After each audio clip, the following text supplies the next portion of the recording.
Alright, welcome back. Let's try this. Try this again this time. So, I think I have most of the stats for book 2. What else did I have? I had a, uh...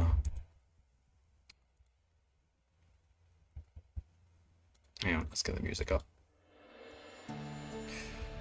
So here's what we had. We had 18 skill, endurance, 26 endurance points. Hang on, damn it, I did this again. Hang on, I just need to close a window.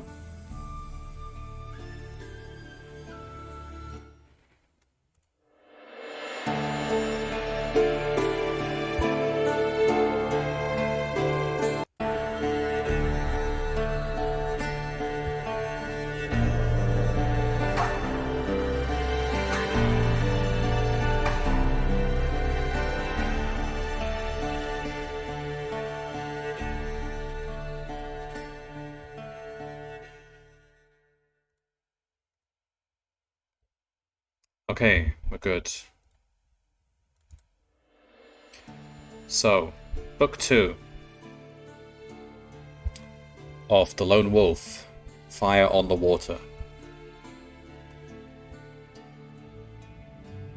So let's see what we've got. So as we left off last time, we had just met the king. So I've got myself Prince's sword. And just a spare sword. What else did we have?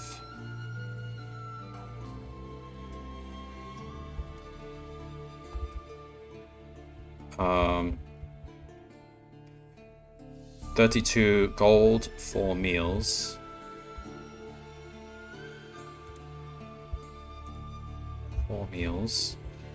I don't know how much of this you actually get to keep, but they'll tell us in a minute, so I'll just put it all in for now. Map of Summerland. That's everything, right?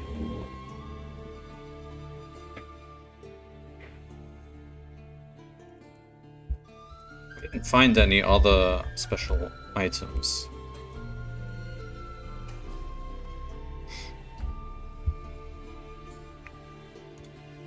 Okay, there we go. So,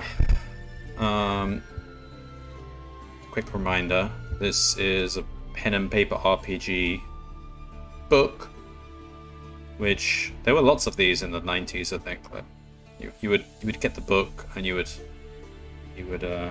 whip out your pencil and you would mark in your stats and follow the pages. You would make choices, whether it's a fight or run or whatever, and this will tell your story. And if you die, or if you have a whole squad of people and they all die, I remember one I played was a sci-fi game, and you had like a science officer and a security officer and stuff, and they would follow you around, and you would keep track of their stats and their skills. Pretty cool stuff. This one is kind of like a medieval setting, but with like dark lords trying to take over the well, I mean, it's going to explain in a second. Right.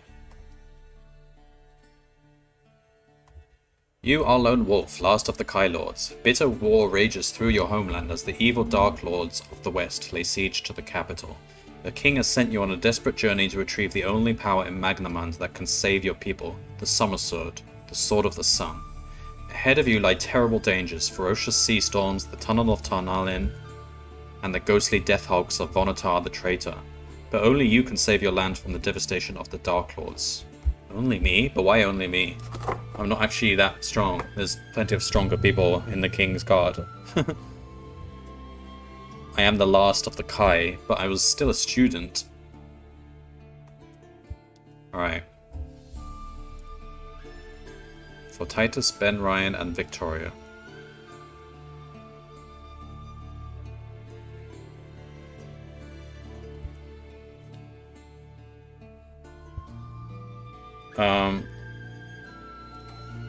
The story so far. Do we need to read this? Not really. I'll just skip to the bit which is relevant, which is what happened last episode. Your journey to the capital was perilous indeed. The enemy had overrun much of the country and were marching upon Holmgard, the capital itself. But despite the many dangers, you fought your way through to the capital and delivered your warning to the king's court. Though you were greatly praised for your skill and bravery, but told your mission was not complete. With the Kai Lords dead, there remained only one power in all of Magnamund that could save your people from the Dark Lords, the Summer Sword. So is it actually a sword? Because hey, I have skill in swords. After the defeat of Vashna, the Summer Sword had been bestowed upon the allies of Duranor as a mark of trust and allegiance that exists between the two kingdoms. In return, King Alan of Duranor gave Summerland a magnificent golden ring bearing the royal arms of Duranor. This ring is known as the Seal of Hamidol. At that time, King Alan vowed that if ever the Shadow of the West would rise again to threaten Summerland, Duranor would come to the aid of her ally. Okay. The king has given you the Seal of Hammerdale. Your quest is to travel to Duranor to fetch the Summer Sword back. But meanwhile, the enemy have broken through the outer defences to the capital and are preparing to besiege the city wall. As Captain Duval of the King's Guard leads you to the Royal Armory to equip you for your mission, the King's words keep coming back to you. 40 days, Lone Wolf. We have strength to stand against them for only 40 days. Alright.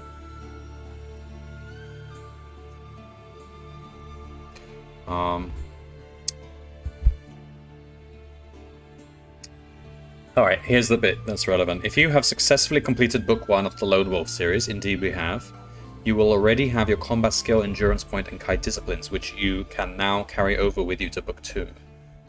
Done. You may also carry over any weapons and special items that you held at the end of Book 1. It doesn't say regular backpack items. Oh, but it does say you are still limited to 2 weapons and 8 backpack items, so I think they mean backpack items as well. Yeah.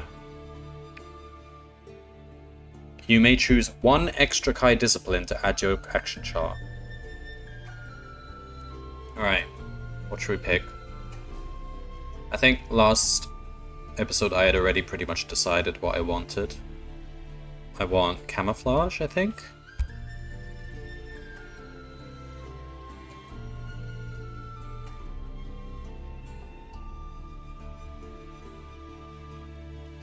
Mind Shield might have a use too. I think camouflage will get me out of trouble at times. Animal kinship and move matter are very odd. I'm not clear on where they would be useful, so I won't worry about them. Yeah, I'll go for camouflage.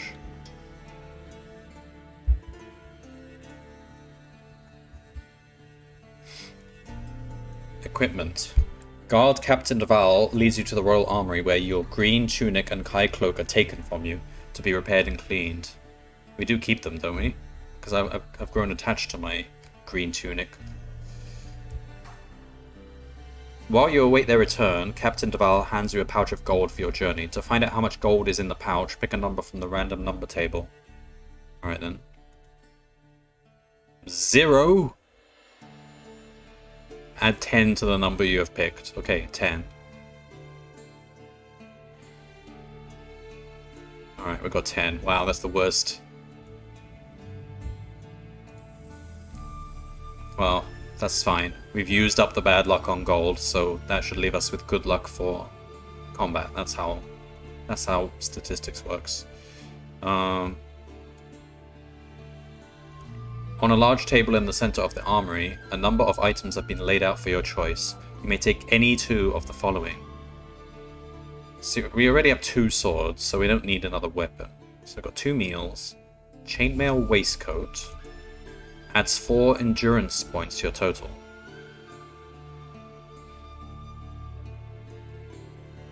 We've got a healing potion, which restores 4 endurance points. So it seems like chainmail waistcoat is just strictly better than healing potion, because it gives you 4, and then every time you heal back to full you always have those extra 4, so it's like then we got a shield. That's 2 points to your combat skill. I think we should take that. Alright, I'm taking the waistcoat and the shield. So let's see, the shield. Slung over the shoulder when not in combat, otherwise in the hand. It's a special item, so it goes here. Shield. Shield.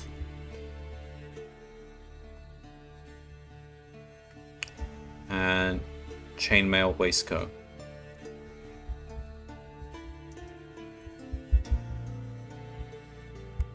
So we gotta remind myself what these two.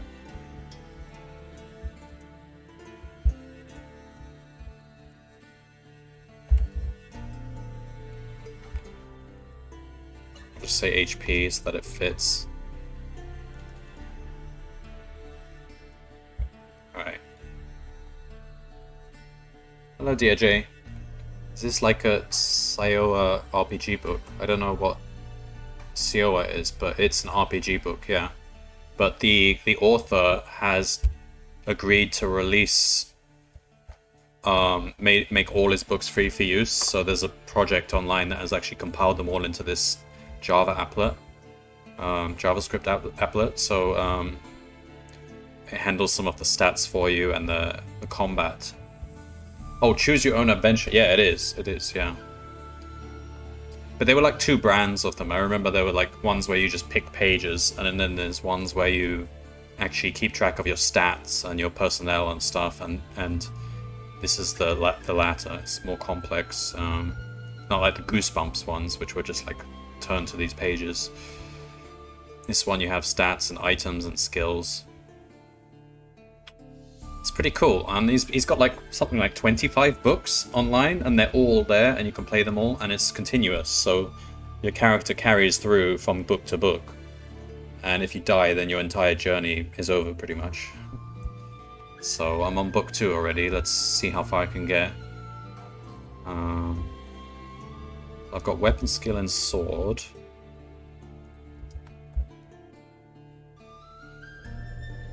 And the shield gives me +2 combat. I need to make notes so that I remember what these do. So I've now got +6 combat altogether. As long as all those can be used. Sometimes it tells you that the enemy is immune to Mind Blast and stuff like that, but that's pretty good. Sixth Sense, Tracking, Camouflage, Sword. Well, this is +2 and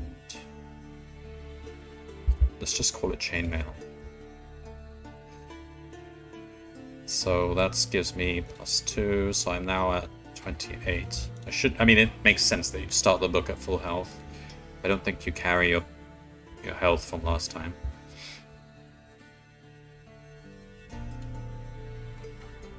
Alright, let's begin.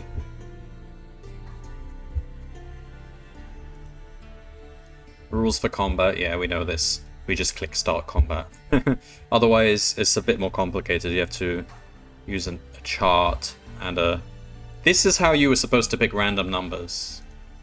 You were supposed to... They had this sheet in the book, and you had to hold your pencil, close your eyes, and plop the pencil down with your hand, and whichever number it hit, that was your random number. I mean, that would kind of get old a bit after a while of doing that so many times, so I'm not doing that. But that would technically, that's the true way of doing this.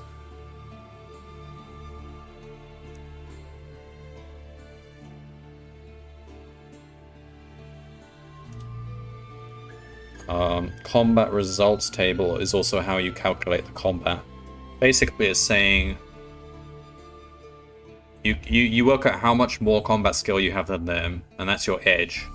So the top row is telling you your edge. So if my edge is 3, I would look at this 3 here, and I'm now focusing on this column. And then you pick a random number, and then that decides which row. And then when you look at that row, you look at the 2 triangles. The first one is how much damage the enemy takes, and then the second one is how much damage you take. In general, it's a bit in your favor. So if you look at neutral, you have the same combat skill as them. Then in general, you're doing way more damage to them than they do to you. That's how it's designed. Until you get to about minus... Looks like -5 or -6. That's when you're actually kind of very much neutral, even with them, and you could die like 50-50. But we have a calculator which does that for us, so...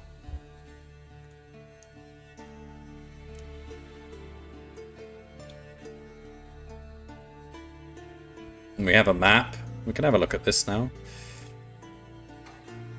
So we started the whole game in the monastery. Because we're like the westernmost place, and the Dark Lords are coming from the west.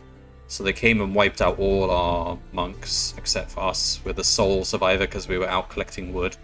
Because I was just a kid and we were being punished for not paying attention in class or something. And we escaped and made it to Holmgard, where we warned the king about the Dark Army which is coming. And on the way we killed an enemy commander, which was actually a very tough battle, and I almost died. Got down to 5 health. And now we're standing in front of the king, and he's sending us to Duranor, which is all the way here over the east, to fetch the Summer Sword, which is supposed to have the power to defeat the Dark Lords. So it looks like we have to cross either the ocean or the desert. I think I would prefer the ocean, because we're not going to find food in the desert. Oh yeah, you have food as well. So that needs... When you need to eat food, otherwise you lose health.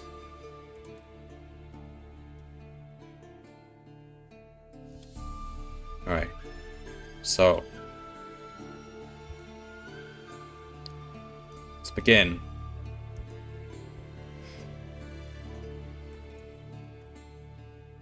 Alright. Let's change the music. Captain Duval and his guards escort you to the Citadel gate, where a small covered wagon awaits you. As soon as you clamber in, the gates are thrown open and you are hurried away through the crowded streets of Holmgard. After a short but uncomfortable journey, the wagon stops and the driver pulls open the canvas flap. So many Dark Lord's plans fail, all because some dumb teen was getting punished when they started their invasion. Yes, that's probably true.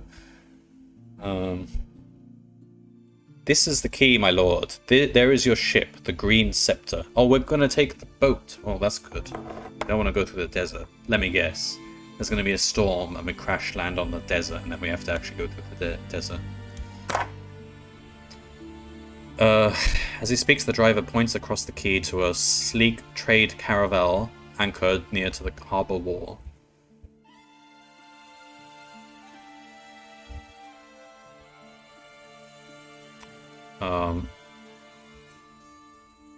Hang on, why do I still have Steam open? Let me close this. Alright, the first mate's name is Ronan. You will find him waiting for you across the square at the Good Cheer Inn. Then the driver bids you farewell and quickly disappears into the teeming crowds. You reach the inn to find the front doors locked and the window shutters barred. You are trying to decide what to do next when a hand grabs your arm and you are pulled into the darkness. If you wish to draw your weapon, do we want to draw a weapon and attack, or pull free of his grasp? I don't think they're going to spring combat on us this early. I think he's just playing a practical joke or something. I think this is Ronan. He's just messing around. So I will try and pull free of his grasp. Forgive me, my lord. I did not mean to startle you. The man seems nervous, and the open hand that is extended towards you is shaking quite visibly. Well, I'm glad I didn't stab him in the face. With some caution, you accept the gesture of friendship and sit with the man at a tavern table. The place is deserted, save for a couple of mice gnawing at a large chunk of cheese. That's nice. Captain Kalman has instructed me to take you to the Green Scepter, but only if I am sure that you are the High Lord they call Lone Wolf. Can you prove your identity? What? What? The king was convinced. He arranged the ship for us. Do we really need to do this? All right. We have some of these skills. Or if you do not want to demonstrate your skill. Well, I don't actually really want to, because he should believe us. No, okay, it's fair enough to ask us. I don't have... Well, I have the first 3. Should I demonstrate healing? You pick up an ale glass and smash it across the edge of the table. The jagged glass is razor sharp. As you draw it across the back of your left hand, a long cut appears, trickling blood. Do we technically lose health here? I'm going to subtract health, because we're going to gain it back. There we go, we're at 96% health. Covering this wound with your right hand, you concentrate and feel the warmth of your power as the wound heals. When you remove your right hand, no trace of the cut or any scar remains. The sailor stares at you in amazement. We get our health back. You are indeed a Kai Lord, says the sailor, but the astonishment on his face quickly changes to an unpleasant sneer. Wish I should I say you were? Say what? Uh-oh. As he speaks, a door crashes open behind you, and you turn to see 3 harbour thugs advancing towards you. Each is armed with a scimitar, and you have no choice but to fight all 3 as one enemy.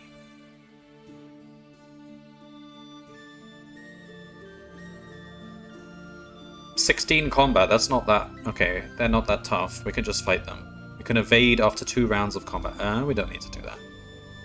Well, we can see how it goes. So they've... Oh, no, don't change that. Whoops. So let me remind myself. I got +2 from having a sword. +2 from Mind Blast, which they're not immune to. +2 from having a shield. So that puts me at 24. They are on 15. No, they're on 16.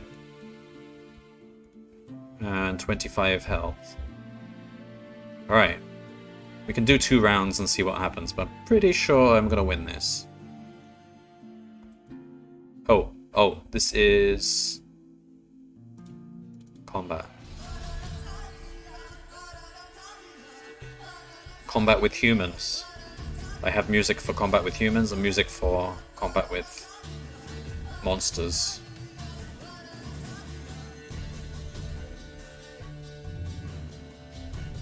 Alright. Start combat. Your enemy took 16 damage. We took 0.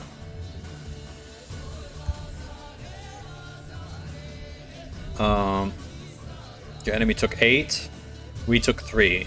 That's fine, we'll finish him off.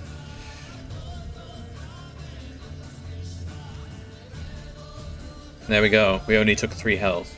And they're dead now.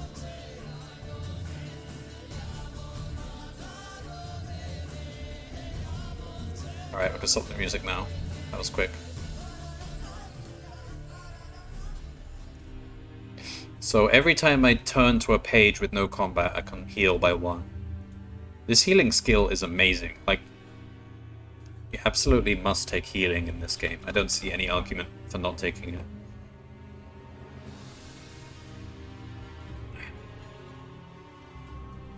A sailor who claimed to be First Mate Ronan seems to have escaped during the fight.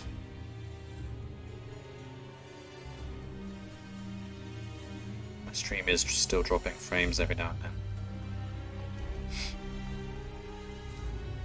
Alright, you quickly search the bodies of the harbour thugs but find nothing of value. However, you do notice that each of them has a tattoo of a serpent on their left wrist.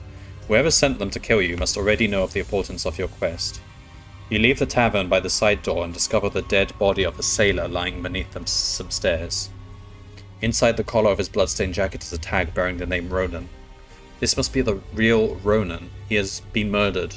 You cover the body and turn towards the quay, where the green scepter is anchored, about 300 yards from the harbour wall. It's probably just Twitch being Twitch. Maybe, I don't know. Twitch has been acting up in the past few days, actually. That could be that. Alright,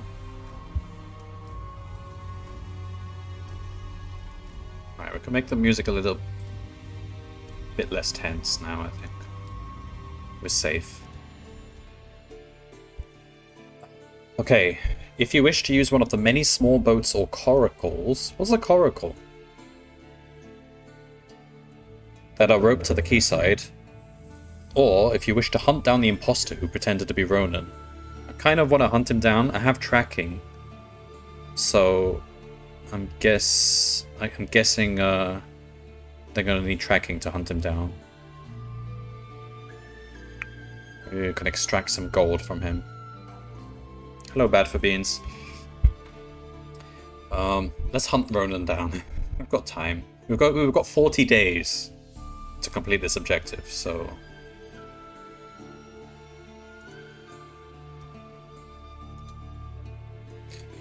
You quickly deduce that the imposter must have escaped by the main entrance to the tavern, and if he is still in the harbour area, he must be in or around the main square. You search the buildings and alleyways around the square, but there is no sign of him at all. Rather than waste more time in a fruitless search, you return to the quayside and untie a small coracle from its mooring. As you row towards the green scepter, you begin to feel uneasy that so early in your mission, your enemies seem to already have found you. Alright. A small riverboat from Wales. A small riverboat. What? From Wales? Or for whale? For whaling? Do you mean? Or, wait, if it's a riverboat, then...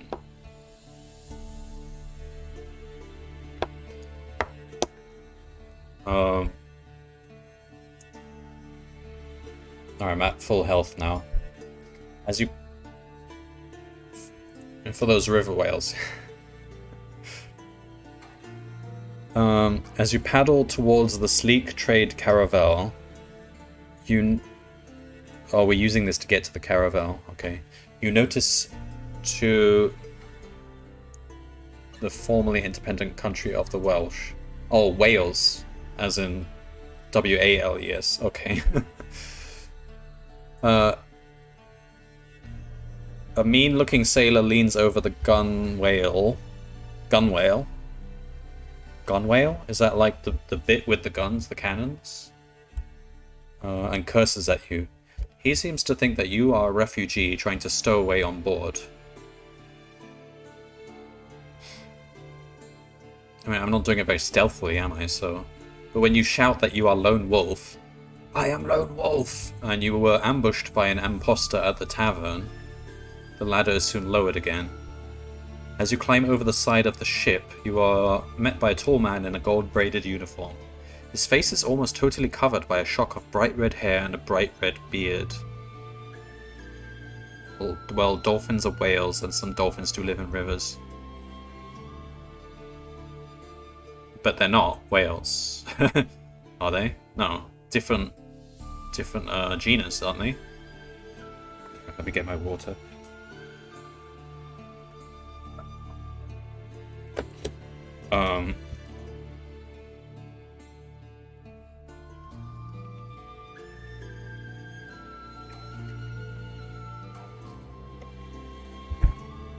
But they are whales. Are they, scientifically speaking, whales? But what is whale? It's a family? And dolphin is a genus or something?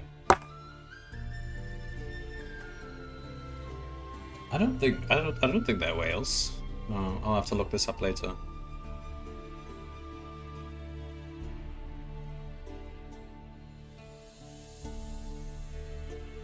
Alright,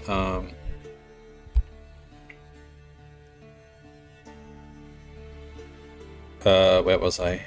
Haul anchor! He booms. A crew spring into action as if their very lives depended on it. The captain ushers you below to his cabin, where he pours 2 glasses of one low, strong spirit. Ooh. His face shows concern as you tell him what has happened.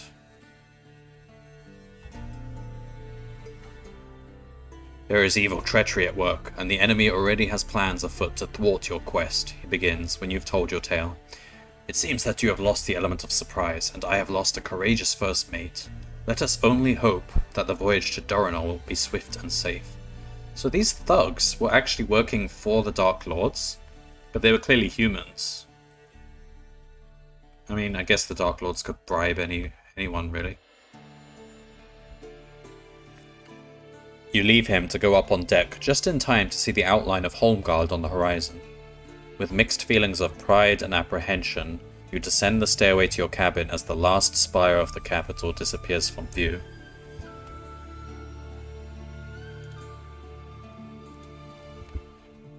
Pick a number from the random number table. Okay then. 8.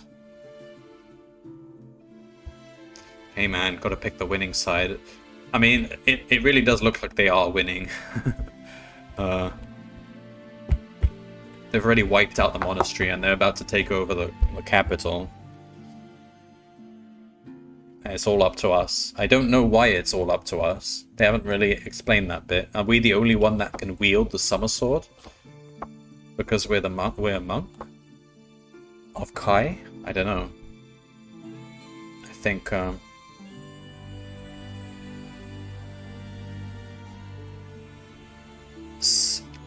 Cetacea is an infra-order of aquatic mammals that includes whales, dolphins, and porpoises.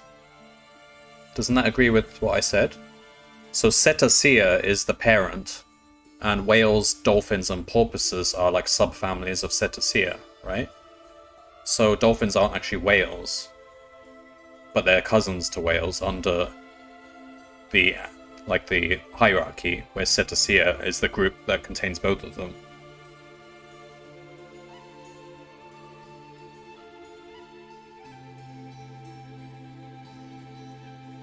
And Cetacea is an order. I don't know what an infra order is, but I'm guessing that's just one type of order.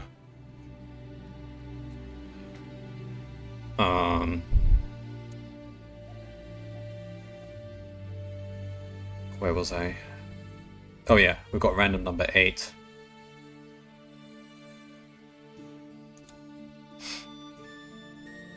The following morning, you are woken by the cry of the ship's lookout from high up in the crow's nest.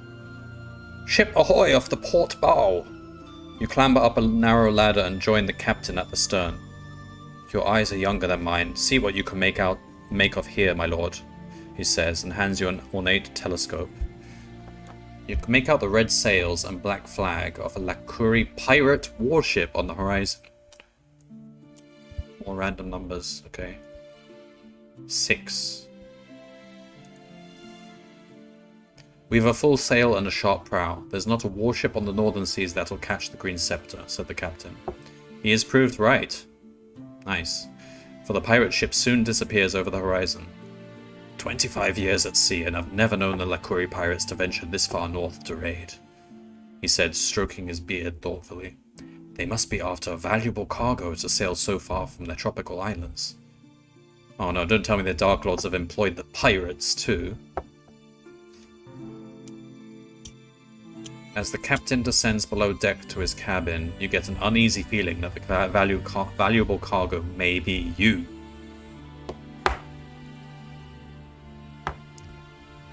Oh, no pirate battle. Good, because I didn't prepare pirate battle music. I didn't even think that was a thing that would happen. But I will have to for next stream.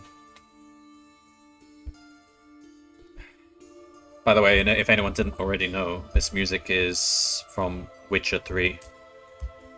All of these tracks. As far as I can tell, there is no specific order of whales. Yeah, that's what I'm saying. Cetacea is an order. Whales just belong to the order. I mean, that's what I'm gathering from what you've written there. It says that Cetacea is an infra-order, whatever that is, and whales, dolphins, and porpoises all are members of that infra-order. I know absolutely nothing of the Witcher series. Witcher series is great. I really like it. I mean, I have to admit, the gameplay, given how highly rated the game is, Witcher 3 at least, the gameplay is a bit weak. If you like proper RPG games, you might find it a bit simplistic and actually in some places not even very good. But the story more than makes up for it. The voice acting, the cutscenes, all that stuff, it's very high budget stuff. So it's some dolphins are called whales. Okay, that's too much for my chat window to read. Hang on. The term whale is sometimes used. I can't really read that. Interchangeably with dolphins and porpoises, acting as a synonym for cetacea. Okay. So I'm guessing that's not the scientific usage, but just colloquial usage. Fair enough.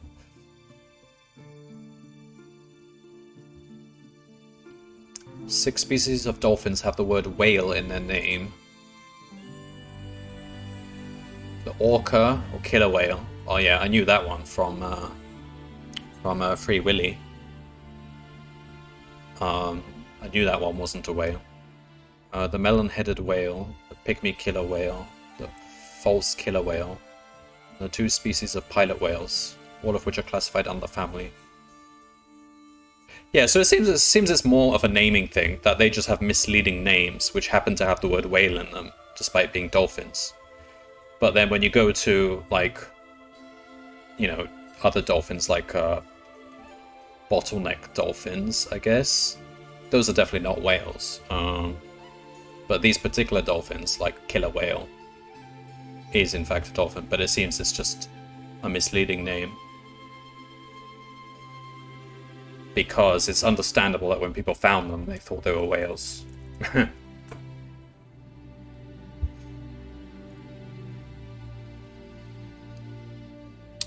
Alright.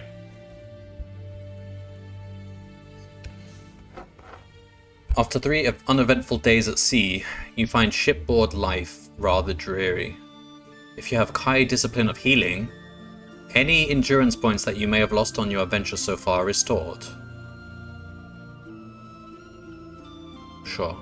Okay. On the afternoon of the 4th day, you are talking with an injured sailor up on deck when you smell smoke seeping from the hold. I think the correct procedure here is to shout fire, surely. And then we'll proceed to embarrass ourselves because it was actually the cook making something. Doesn't matter. We follow procedure. Let's shout fire. Suddenly panic strikes. The ship is thrown into a frenzy of activity as sailors grab buckets and blankets with which to fight the fire. Flames are roaring through the hatch cover. Oh, see? It really is a fire. And it takes over an hour to contain the blaze. The damage to the ship is great. The entire store of food and fresh water. No, all our fresh water has been burned. The midsection of the ship badly weakened. The captain appears from out of the smoking hold and approaches you. The toothed whales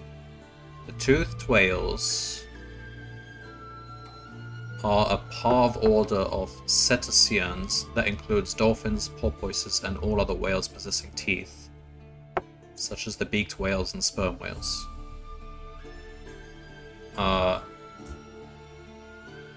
So it's another type of order that contains dolphins, porpoises, and whales? That's what I'm gathering from that?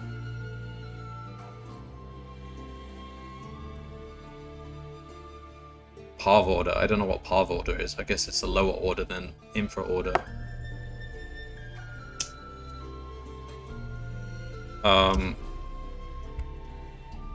But they're called toothed whales. Yeah. What's your question?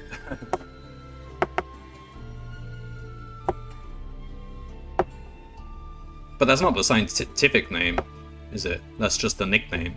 like when we call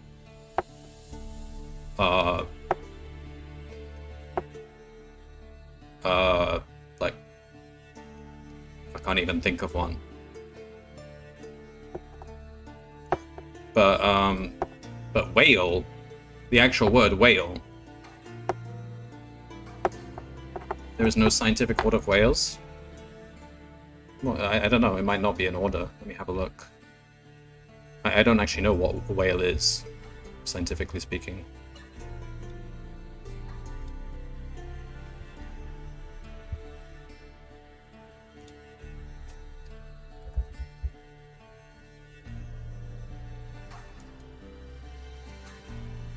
I mean, pineapples are neither pine nor apples. What we call something has little to do with its genetics.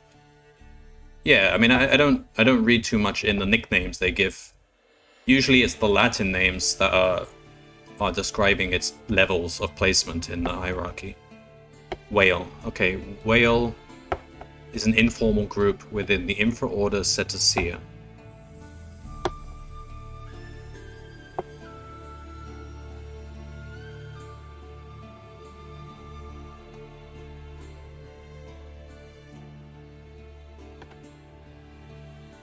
Groups included under whale are baleen whales, Arctic whales, sperm whales, and beaked whales. Traditionally excluded are Delphinidae, i.e. dolphins and porpoises, Asian river dolphins, and South American river dolphins. So it's pretty much saying that whales don't include dolphins, according to the Wikipedia.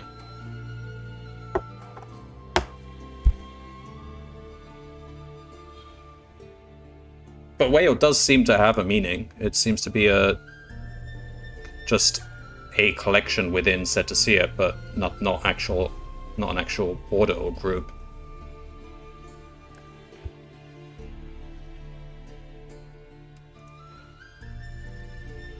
Alright, so we have a fire now. After taking care to close his door, the captain opens his mysterious bundle and tips the contents onto his cabin table. A large charred earthenware jug and several blackened rags drop in a heap. They give off a strange oily smell. This was no accidental fire, he says solemnly. This was an act of sabotage. The forward hold is a food store, yet I find this oil jug and these soaked rags upon the floor. Someone on this ship is prepared to risk his life to stop us reaching Duranor. You both stare at the burnt rags as if they hold the answer to your question. Suddenly a cry from up on deck breaks the silence. Ship ahoy! Ship off the port bow! Grabbing his sword and telescope, the captain disappears through the door and up the ladder to the deck above. If you wish to follow him, or do we want to search his cabin? We're not gonna... Are we gonna suspect the captain? I feel like...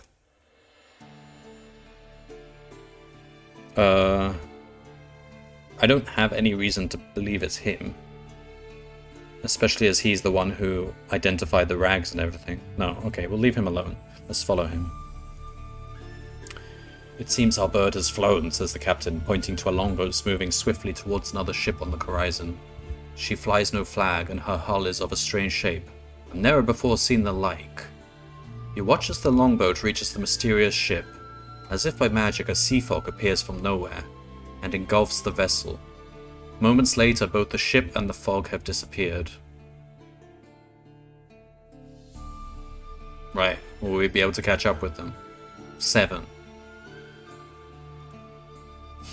The crew start to whisper. You hear the words... Alright, let's make the music a bit more spooky.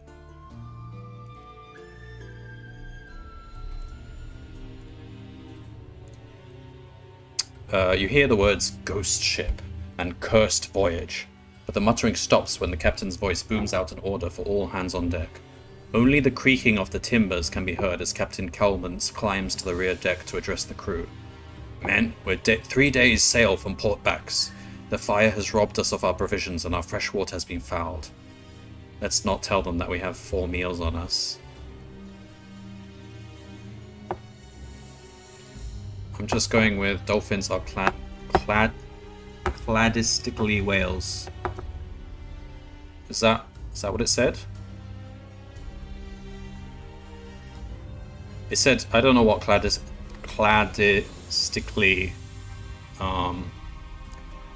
means. The game is okay, so the book series is called The Lone Wolf. No, it's called Lone Wolf, not The Lone Wolf. And the book is book 2, Fire on the Water. So the idea is these books were quite popular in the 90s, choose your own adventure books where it would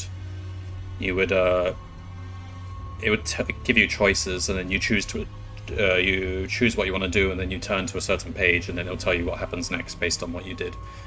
But then these were kind of the hardcore ones, which had stats. So you would record your stats, your health, your inventory, stuff like that, and you would use your stuff to, I don't know, fight combat or escape and stuff like that. So if you die, your entire quest, and there's like 25 books, I think, in this whole series, and he's still making more. This is not... It started, I think, 1984, the first book. No, 1994? No, earlier. I think it was 1984. And he's still making them today, so there are people who may still be on their first playthrough who still haven't died. That's crazy if you think about it. But yeah, if you die, it's permadeath. Like, your entire quest is over. Your character carries through from book to book. This book is copyright 84. Well, it seems that the author has willingly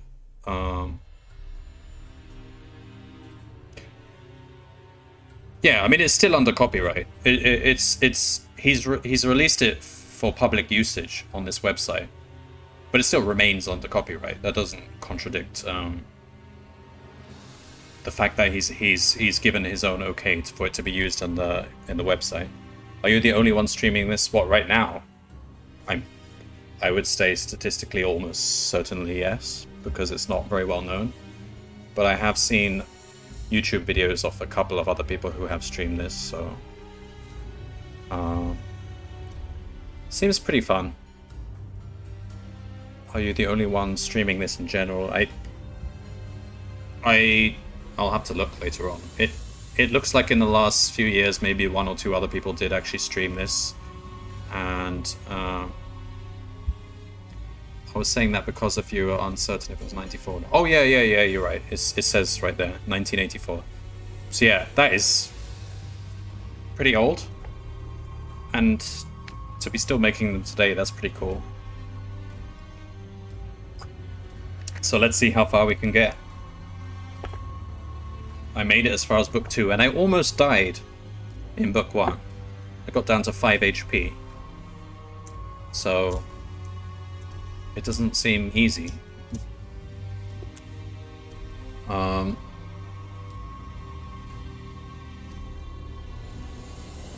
We shall have to steer a new course for Ragadorn, where we shall make good our repairs and replenish our stores. That is all. The crew seemed pleased by the captain's announcement and set about their duties with renewed vigor. Then the captain turns to you. We're about 8 hours from Ragadorn, my lord. My orders are to see you safely to Port Bax and pass you into the care of the Somme-lending consul, Lord Lieutenant Rygar. But time is not our ally, and I fear the repairs may take a week or more to complete. So the ship was damaged as well as losing all the provisions. Okay. When we drop anchor, you will have to find your own route to Duranor, by sea with us or alone by the coast road. We'll have to think about that. Do we want to go on the sea, or do we want to go along the coast? As you return to your cabin, the king's words haunt your thoughts. 40 days, Lone Wolf. We only have strength to stand against them for 40 days. You do not have long to complete your dangerous mission.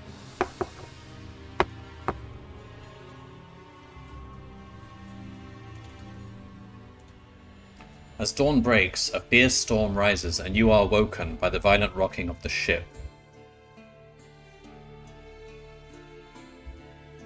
Okay. The floor of your cabin is awash, and the shouts of the crew can hardly be heard above the howling wind. You quickly dress, gather up your equipment, and make your way to the deck. You are soon joined by the captain, who takes hold of your arm and orders you to return to your cabin. He's calling me Lord. I suppose a captain can still give orders to someone who's higher ranked than him, because the captain is in charge on the ship. Suddenly, as you start to go down, there is a thunderous crack as high in the rigging part of the mast snaps. You look up to see a shattered pole falling towards you. Is someone still sabotaging us? No, it's probably the storm. Random number again. We didn't have to do any random numbers like this in book 1. In that book, we just made choices or used random numbers for combat. 3. I have a feeling 3 might be bad. You dive backwards, but only just in time to avoid the falling mast as it smashes straight through the deck. You stagger upright and peer into the mass of shattered timbers. Pinned beneath the broken mast is the lifeless body of Captain Kelman. As you stare in horror, a loud crack fills the air as the storm breaks open the already damaged hull of the Green Scepter. As the ship breaks up, you are hurled over the side and into the raging sea. Gasping for air, you claw your way up to the surface, but strike your head on a hatch cover. Lose 1 endurance point. Okay. We'll get it back next page, because of my healing ability. And pull yourself onto this makeshift raft. If you are wearing a chainmail waistcoat... Damn it. You must discard this now or risk drowning.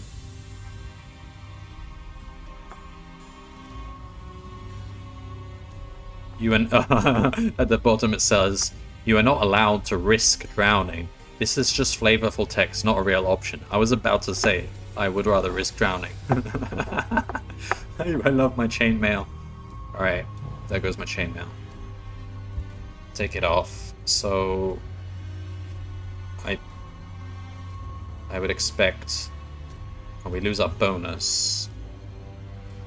I assume we then go to 25. That's how it would work. Yeah. Damn. Okay. No! Hang on, I need to go back and check what the details of the... I think it was 4, not 2. So I'm on page 78.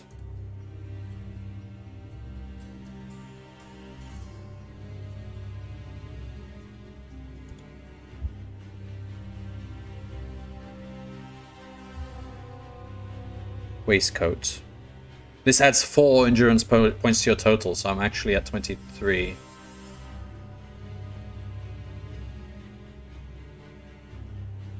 Hang on, what did I... No, this is correct. I think I had incorrectly added the endurance points in the first place. I had put 2 instead of 4. Alright, we're fine. Yeah, okay.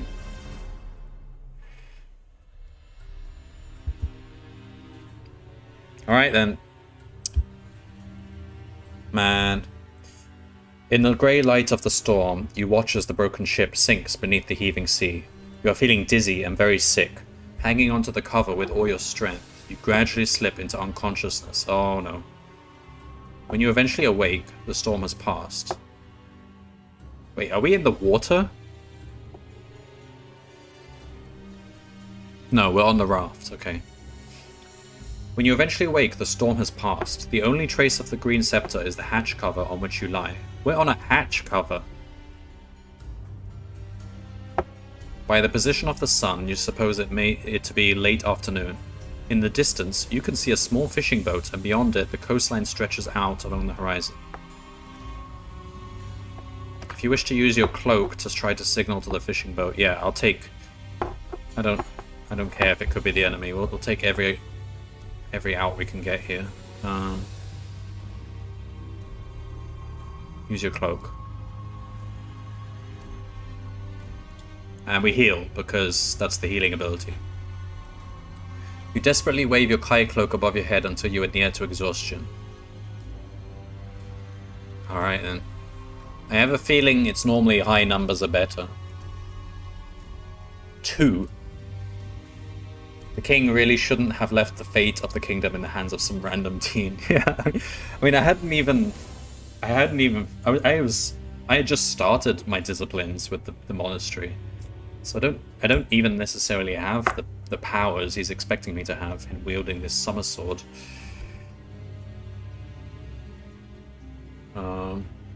Right. You are in luck. Okay. Hopefully this was the good one. You are in luck, for the boat has seen your distress signal and is heading towards you. It is a small fishing boat from the port of Ragadorn. The fishermen are a rough-looking bunch, but they wrap you in a warm blanket and offer you some food.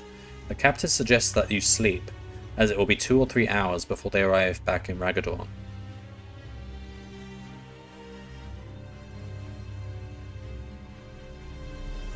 If you wish to take his advice, restore 1...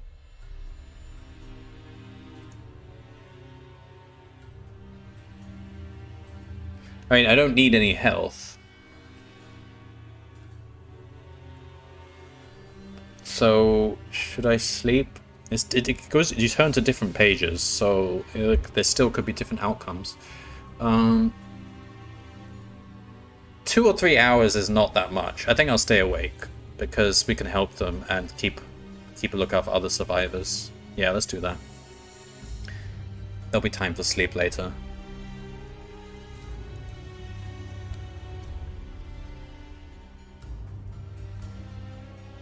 It is nearly dark when the small fishing boat passes through the harbour entrance of Ragadorn. You have still seen no sign of survivors from the storm, and you fear the worst. You notice that 3 of the fishermen are acting very suspiciously. Is everyone an enemy in disguise? I swear, like, we can't trust anyone. I guess that's the theme of this game, Lone Wolf. Next we're going to find out the king himself was actually a traitor. They whisper to each other and their eyes often glance at your money pouch. I think they just want the money. As the boat sails into the estuary, I'm glad I didn't go to sleep then. Off the river Dawn, they surround you and demand that you hand over all your gold. You're about to fight them when an unexpected blow from behind knocks you to the deck. You see one of the fishermen raise his foot. As it strikes your head, suddenly everything fades into darkness. Man. Everyone's an asshole. Okay. We're better off just staying completely alone.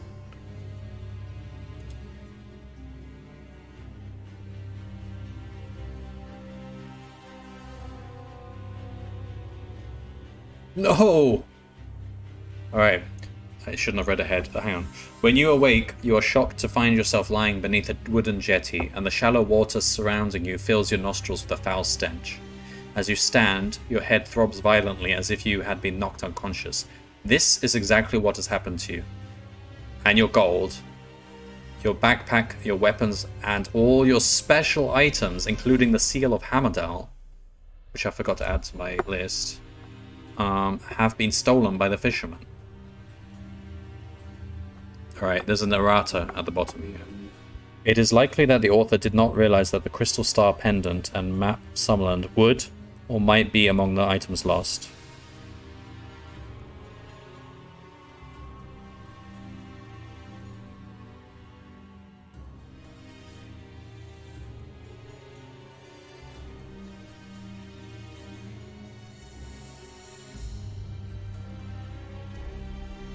Alright, okay, they're giving you a choice here because we've lost our map. But it didn't explain, it didn't actually tell you to lose your map. But it does say you lose your special items, so I'll follow the instructions. So we've lost everything, but what this subtext is saying is that if you find the seal again, then the map will be with it. That's what they're saying.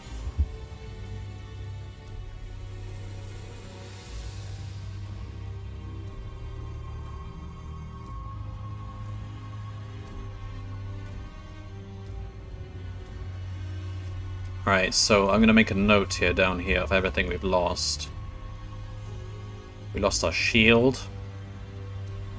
So our combat bonus has gone down to 4.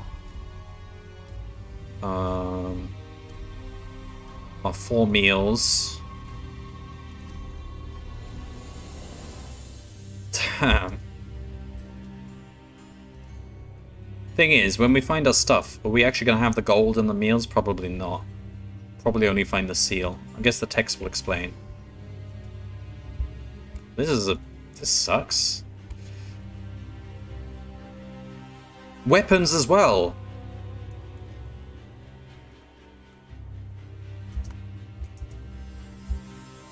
Everything. We've lost absolutely everything. Those bastards. We have tracking. So that might help us get the stuff back. And we've still got our health.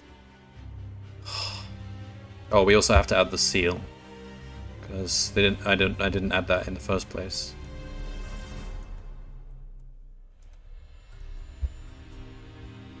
So we're not allowed to look at the map now.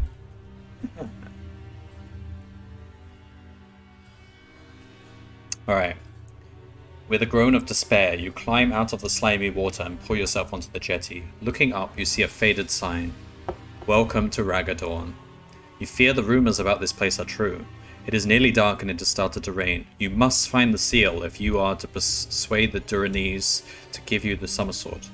Looking round, you see a large market square with a stone signpost in the center, indicating the various roads that lead off the square. We can go east along Barnacle Street. We can go south along West Bank Wharf. We can go north along Booty Walk. That sounds fun. Or if you would rather go west back to the jetty and search for the fishing boat. Whatever gives me my best chance of finding the fisherman. I think I'll go back to look for the fishing boat. Maybe we can find some tracks, at least.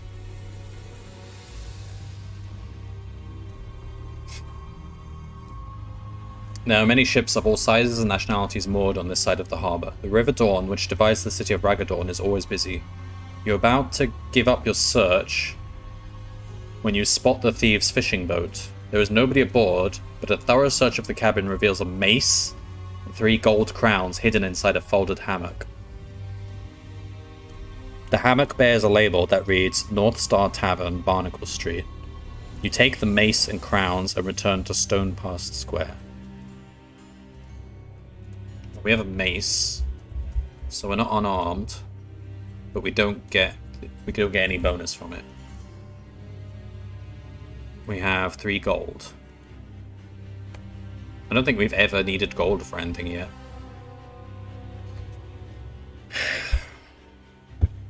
North Star Tavern, Barnacle Street. So let's go to Barnacle Street then. 30 yards along the left side of the street, you hear the sound of merriment drifting out of a large ramshackle building. There is a creaking sign above the door. If you wish to enter the tavern, North Star Tavern. That's what they said, right? That's the tavern. Yeah. Enter the tavern. The tavern is full of brigands and drunks, the good-for-nothing crews of trading ships moored at the jetty, all singing and drinking while some try their strength at arm wrestling. All are so engrossed that nobody notices you enter. In a far corner, you see the fisherman that excuse me, that robbed you. They are seated at a round table covered with empty ale tankards. You know that if you are to reach Durrana in time, you must retrieve the Seal of Hamidol and your gold.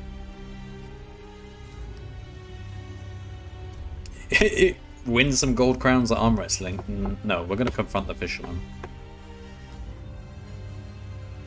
I go away for a couple of minutes and we get robbed of literally everything. This is crazy. I hope I get everything back. I hope that they'll probably explain what we get back, but I hope it's just everything. It looks like they've already spent a lot of our gold on booze, though.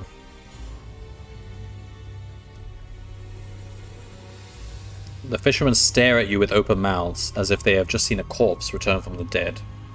Suddenly, one of them kicks over the table and they make their escape through the back of the tavern.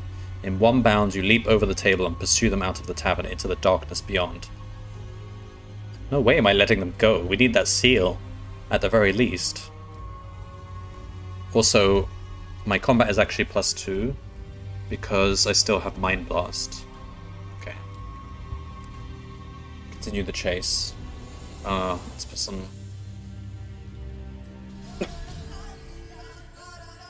human fight music on.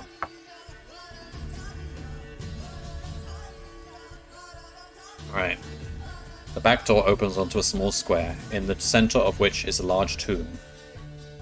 The fishermen have disappeared into the gloomy streets, all that is except one who has slipped on the wet cobblestones and knocked himself out. He is lying in the gutter, with his face submerged in a puddle.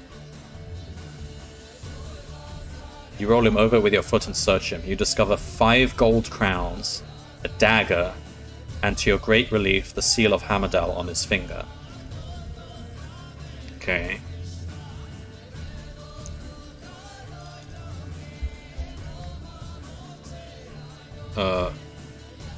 Right, we've got our Seal of Hammerdale back.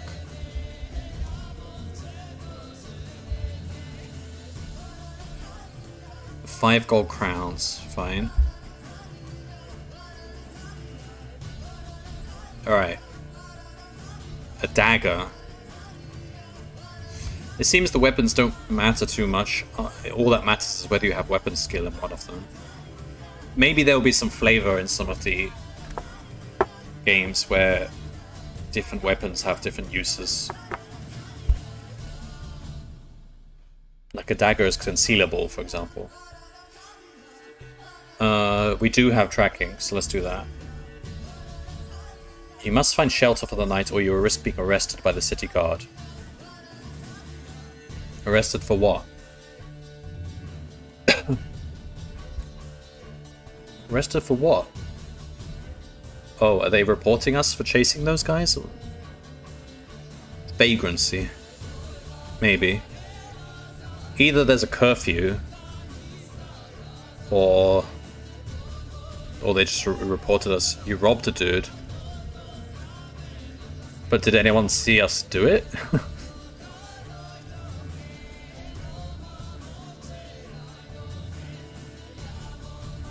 Don't know, it seems to be a dark, gloomy, empty street. I'm assuming the innkeeper reported us for causing a scene. You also attempted assault. Did I?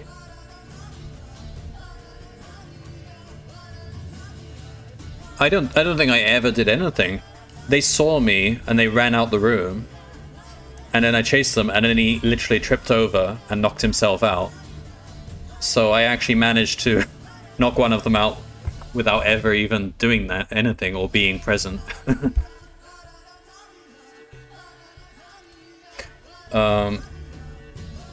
Attempted. But I didn't even attempt. I just chased them. So there wasn't even any attempt. And then you recovered some misplaced property. Yeah, my property. All that's left of it. Measly 5 gold. Alright. Let's see. Are we not going to keep chasing them? Wait, did I turn to the right page? High discipline of tracking. Yeah, I did. Okay, it looks like we can't track them. As you re-enter the tavern, you can see that most of the sailors are clustered around the center table to watch an arm wrestling contest. If you wish to enter the contest, you don't know where they went. But I thought that's the point of tracking. I thought we were going to track them. It said if you have tracking, turn to this page. But then I turned to that page and it's like, you need to find somewhere to sleep. That's weird. Didn't it say the map is with the ring? That's true. The map is with the ring. We're allowed to look at the map again. But I assume the other stuff isn't. Alright, do we enter the contest? No, I want to talk to the innkeeper first. Oh wait. I've got specific tavern music here.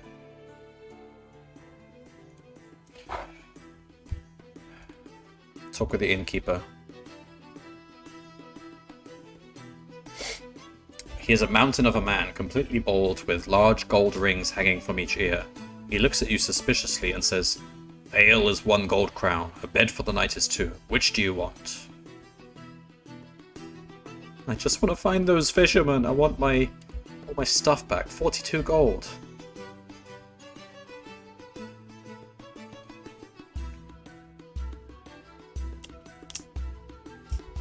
Alright, what is actually my objective now that I have the seal? We want to make it to...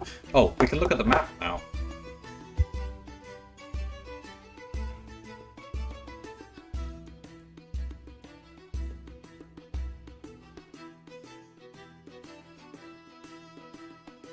So, we set sail from Holmgard, and then we ended up in Ragatorn. So we can continue along the coast, or take a boat to Duranor. I mean, a boat would make more sense.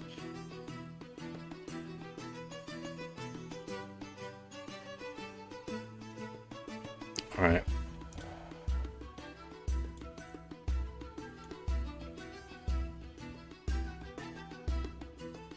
I'll ask him a bit about Ragator.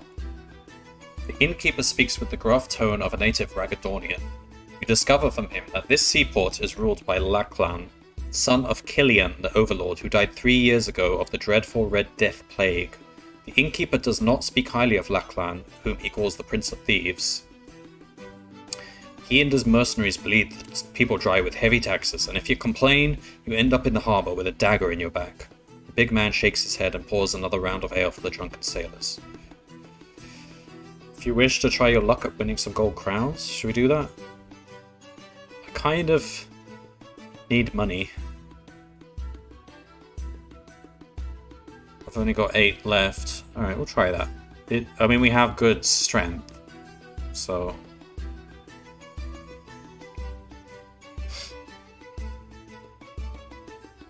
Alright. A grim-looking sailor is challenging all comers to an arm wrestling contest. He is so confident of winning that he will pay 5 gold crowns to anyone who beats him. So we don't even have to ante? We don't even have to pay? Okay, fine. As you approach his table, a serving girl whispers in your ear, "Be careful, stranger. He is an evil man. He breaks the arm of those who lose and murders any who beat him."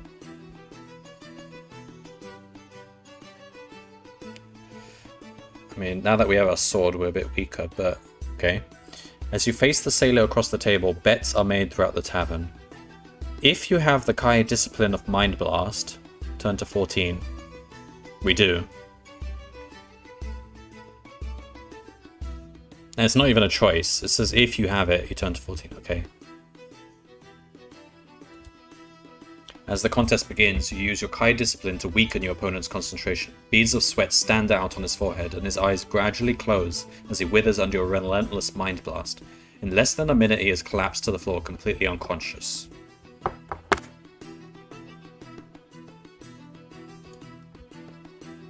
Okay. There is a shocked silence as you scoop up the 5 gold crowns from the table and turn to leave. That's some intense arm wrestling.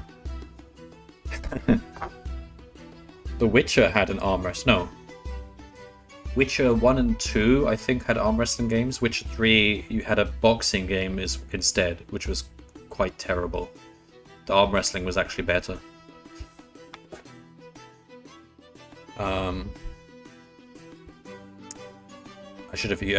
I didn't know there would be actual tavern arm wrestling, otherwise I would have used the tavern arm wrestling music from Witcher 2.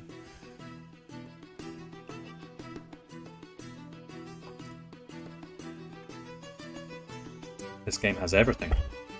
Alright, as you reach the tavern door, an ugly thug draws his sword and blocks your exit. Well, we're now in not human, but humanoid battle mode. Just as you're wondering what to do, there is a loud thud, and the man keels over onto the floor. Behind him, to your surprise, stands the serving girl with a large wooden club in her hand. You thank her politely and race out of the door into the darkened street beyond. Woo! Go serving girl. She has a large wooden club. After running for 10 minutes in the dark, you spot a large stable and coach station through the gloom ahead. With the shouts of angry sailors still ringing in your ears, you quickly enter the building and spend the night safely hidden in the hayloft. Wait, why are they angry at us? Like, they were all being beaten by him too. Like, are they accusing me of using Mind Blast, which is a skill which nobody has, so of course I can't be using Mind Blast.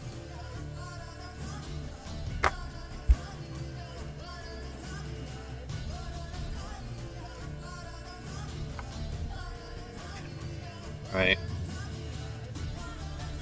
You awake at dawn to the sound of a shrill cockcrow. What's a cockcrow? Is it actually a rooster? I feel like it probably is. You can see the crooked streets of Raggadorn through a veil of heavy rain beating down on the cobblestones outside. I should have had rain music. Man, I'm gonna have to add so many new tracks to accommodate this game. It has been 6 days since you left Holmgard, and you are still 200 miles from Port Bax. You are in the loft of a very large coach station. A group of green-clad men have arrived and have started to clean out one of the coaches.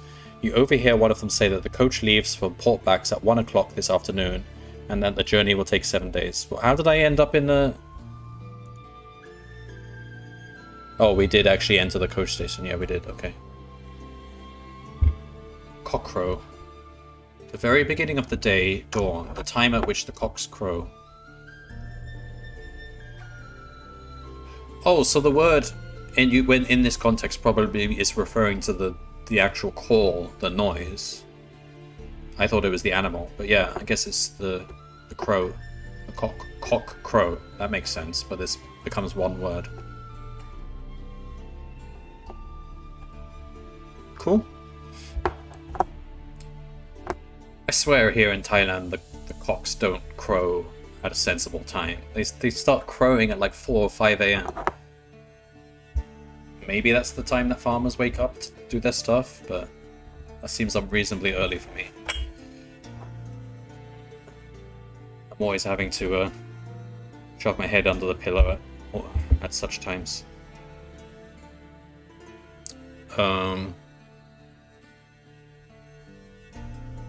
Yeah, that does seem like a reasonable time for the farmer to start work, actually.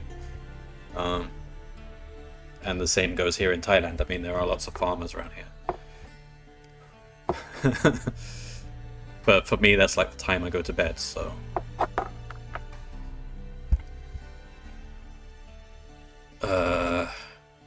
Speaking of which... Just past midnight. Keep going. I mean, these books only take like 1 or 2 hours each. You are hungry and must eat a meal here or lose 3 endurance points. Oh man. We didn't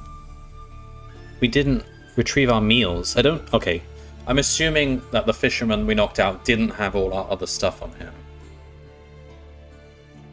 Yeah, I mean, the game didn't mention it, so... Yeah, I think that's just lost at this point. Which also means we've got no meals, which means we lose 3 endurance points.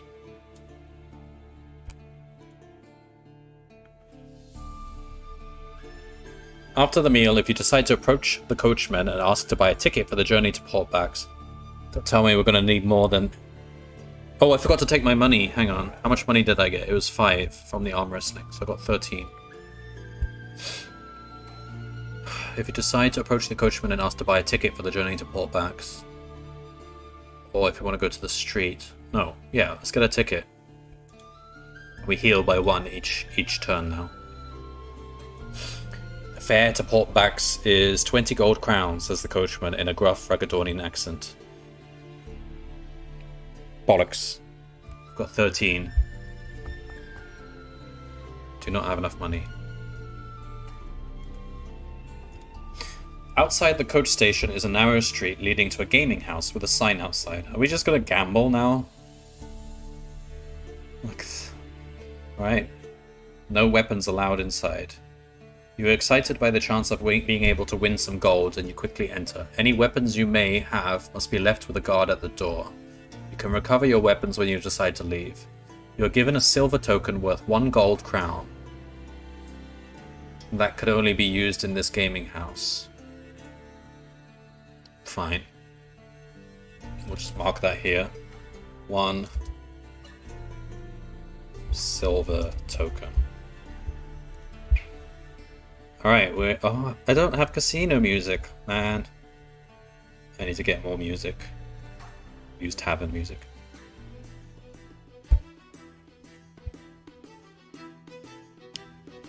The entrance hall opens out into a huge room where many gambling games are in progress.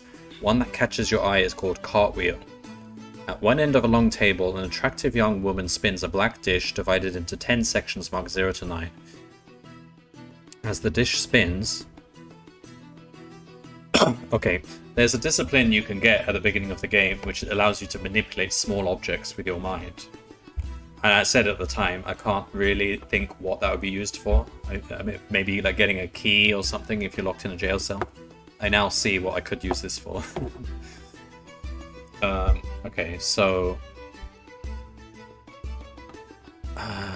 as the dish spins, she drops a small silver ball into which...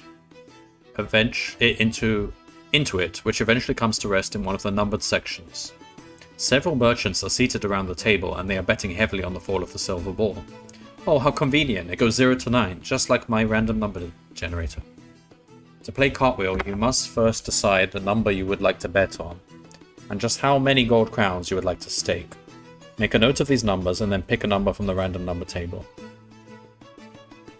If you pick exactly the same number, you win 8 crowns for every 1 crown that you gamble.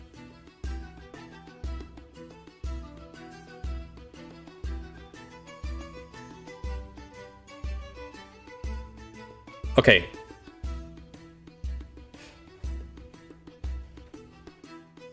If you win 8 gold crowns for every 1 gold crown that you gamble. If the number you pick is immediately before or after the correct choice, you win 5 gold crowns for every 1 you stake. There's a limit to how much you can win on this table, 40 gold crowns. You may play as many rounds of Cartwheel as you wish until either you lose all your gold crowns or you decide to pick up your winnings, maximum of 40 gold crowns.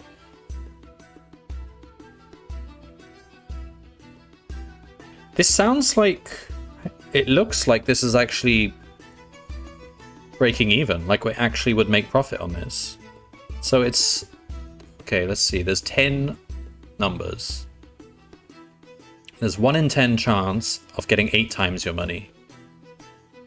And there's a further 1 in 5 chance of getting 5 times your money. I mean, that second bit alone immediately makes it worth it, doesn't it? 1 in 5 chance of getting 5 times your money. So even if you didn't have the first bit, if it was just the second bit with the 5 times, that would be breaking even. And the first bit gives you 8 if you get the number exactly. So I think this is actually decent odds. The casino would actually lose in this case, wouldn't it? Have I done the maths correctly there?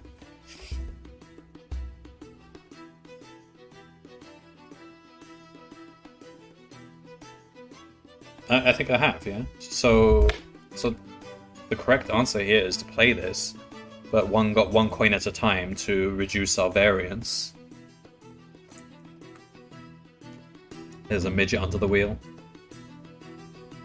I mean, you raise a good point. It could be rigged. That could be why the casino wins.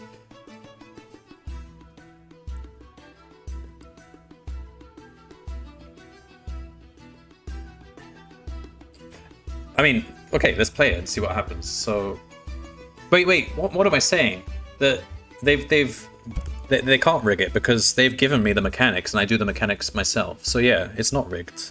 Or at least we know it can't be rigged because they've told us how to do it. Okay, so this is actually a dumb game for the casino to do and they're going to go bankrupt.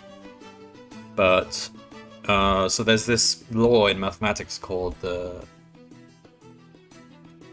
the Kelly criterion, which says if you find a casino game which you're actually winning, which you're actually mathematically inclined to make profit off, you should bet according to the Kelly criterion.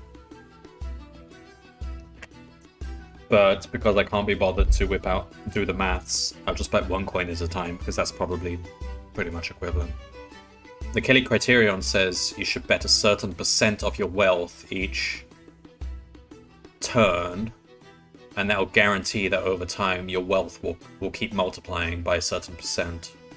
But if you go too high, you'll go bankrupt. And if you go too low, you won't really make much profit.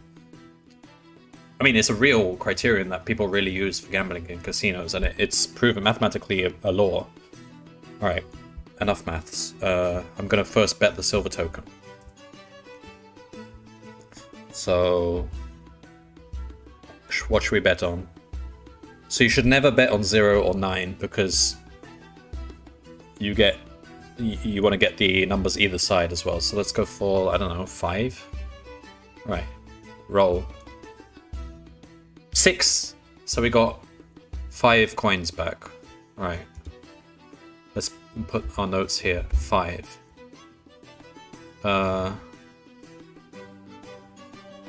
Okay, we bet 1 more gold. I'm just gonna bet on 5 every time. 9. Alright, bet another gold. 3. Alright, another gold. 4. Alright, so we've got 5 back. So now we've got 10 in the bank. We can only get a maximum of 40. They were really generous here. They know we can actually make a fortune off this casino. Enough to buy a ticket. So, 1 more gold. 1. Right. More gold. 8. 3. 4. So we get another 5. So we've got 15 in the bank. Right.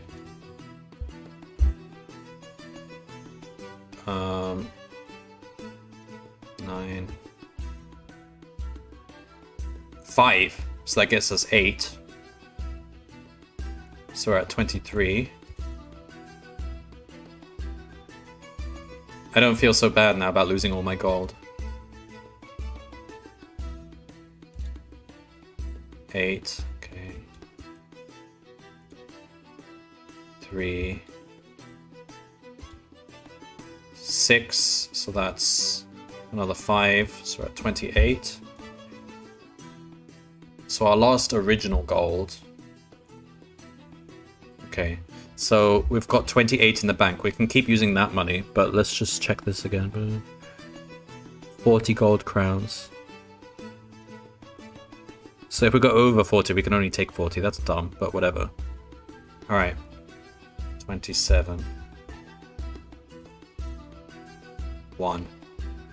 26. Alright, I'm just going to move this into my actual belt pouch. Alright. 26. 6, so now we're at 31. Alright. 30. 2. 29. 3. 28. 5. So we're at 36. That gets us 8. Alright. 35. 8. 34. 2. 33. 8. 32. 32. 7. 31.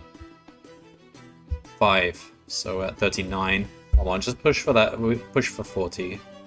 So 38. 0. 37. 4. That's it. We're at 40.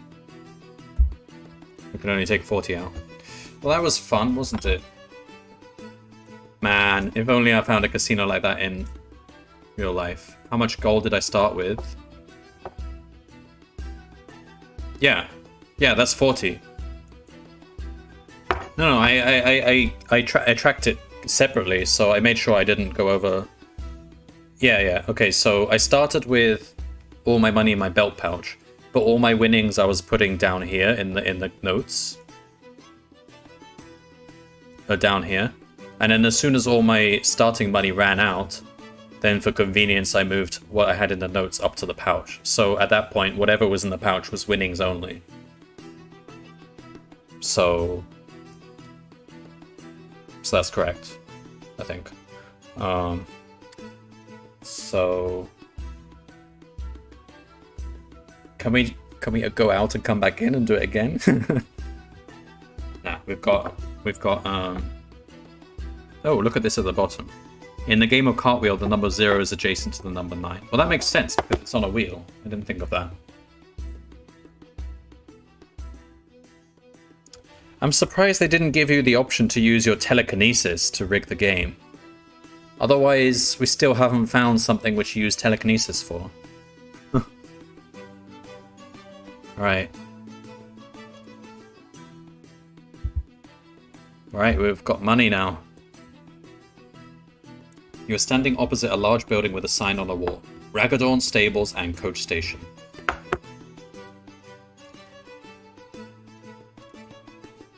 The green-clad coachman is sitting next to a notice board that reads Portbacks, journey time 7 days. If you wish to approach the coachman and ask to buy a ticket for the journey to Portbacks, turn to 136. Sure. Oh, I forgot to heal as well. The fare to Portbacks is 20 gold crowns, says the coachman in a gruff Ragaddornian accent. Ah, so we're back to this page. So I wonder, you could have used your winnings from the first time you won and kept the rest of your pouch.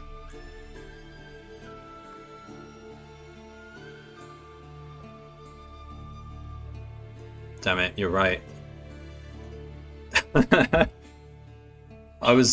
main reason I was doing that was because I figured it would be easier. I wouldn't have to keep scrolling up and down once I put all my stuff in my belt pouch. But that actually makes sense, and that's completely within the rules. Alright.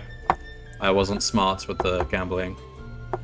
However, I think I found a loophole here. We're at this page again. So if I were to just...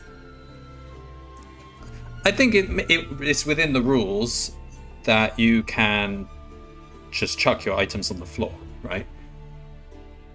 But I'm not going to use this loophole because I don't think you are actually allowed to just chuck your stuff. But if I were to just chuck 21 gold on the floor right now, then I would not have enough money. So I'd go back to 238, and I think they would offer me the casino option again. And it doesn't really say anywhere in the text that you're not allowed to go in twice. So, infinite money hack?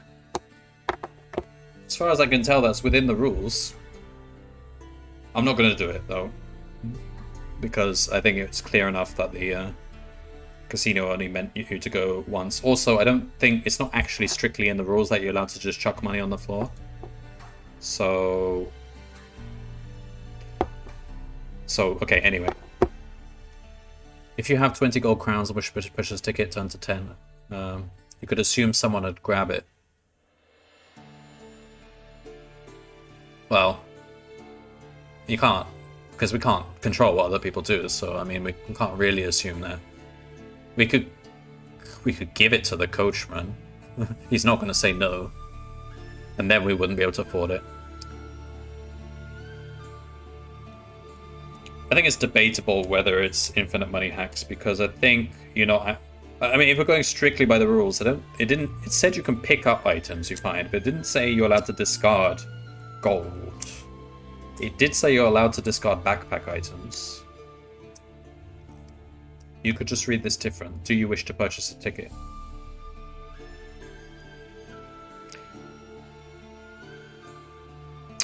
Yeah, so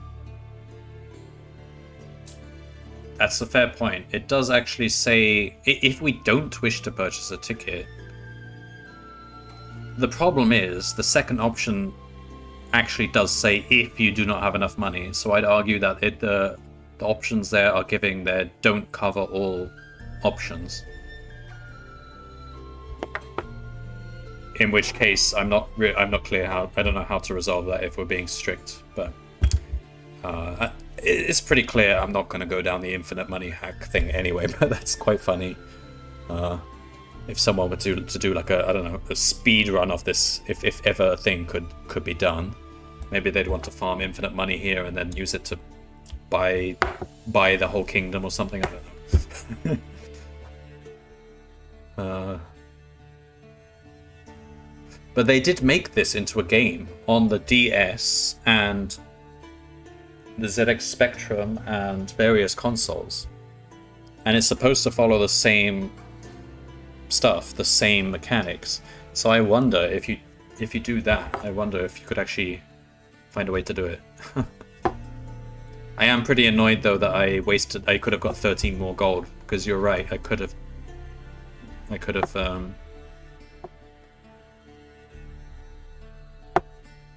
used the bank's money. Oh well. We'll probably lose it all again to some more thugs. Alright, we've bought it. So we've got 20 gold left.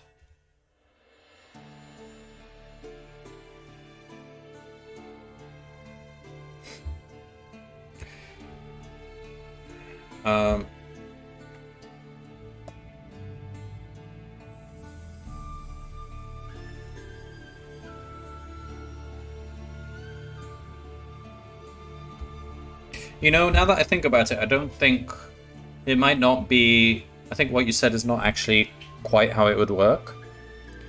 So I think when they say the bank, you can get 40 winnings at most.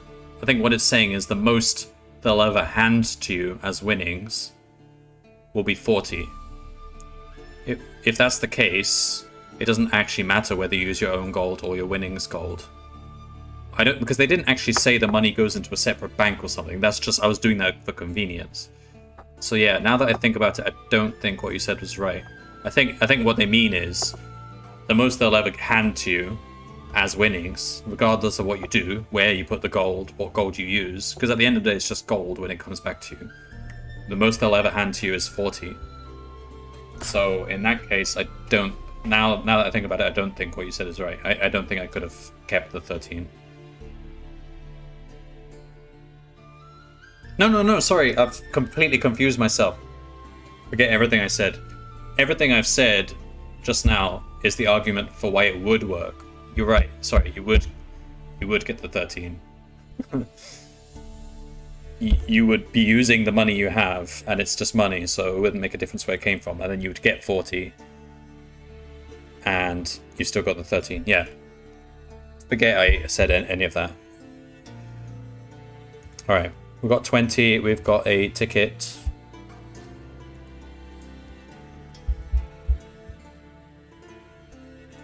The man takes you to a coach that is waiting near the east gate of the seaport. It is empty and you take a seat near one of its circular windows. You're relieved to find that the seat is quite comfortable for the journey to... You'd lose at least 1 coin, but got 1 coin going in. Yeah. Yeah, the silver token had to be used in the casino, yeah, so...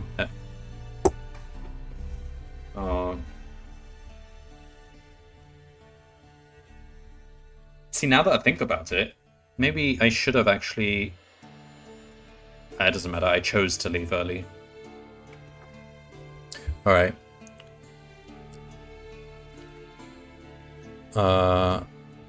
Stowing your equipment beneath the seat, you settle back into comfort and doze off. Please don't rob us, please don't rob us.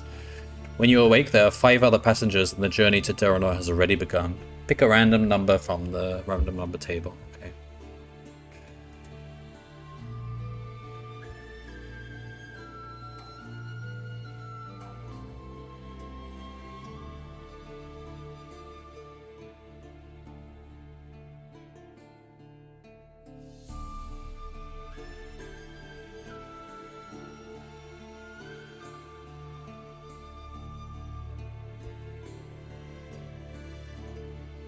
I mean, okay, I know we should stop talking about this casino stuff. However, now that I think about it again, I think I actually did basically do what you are suggesting. The thing is, I used up all my gold in getting. The thing is that the counter that I had down in the notes, which I then moved up, was actually always counting how much money I won. So I think I did it optimally. I don't think there's anything else I could have done. I ended up using up all my gold. That's true. But that counter that I was keeping, it was keeping track of how much they were giving me.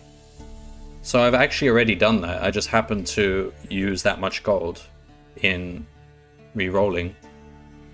So yeah, I think I did it actually as best as it could be done. There's nothing else I could have done differently.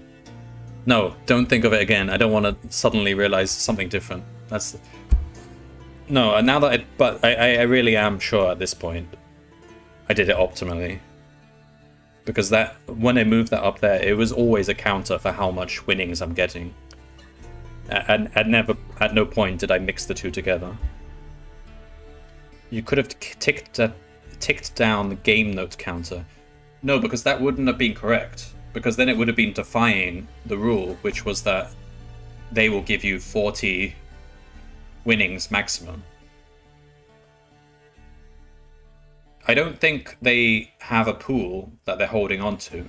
And as soon as you say you want to leave the casino, they say, okay, we'll give you your pool. I don't think that's how it works.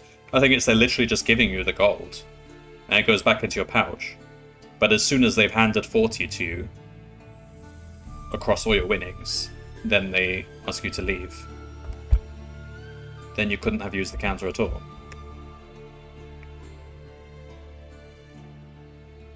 Only up.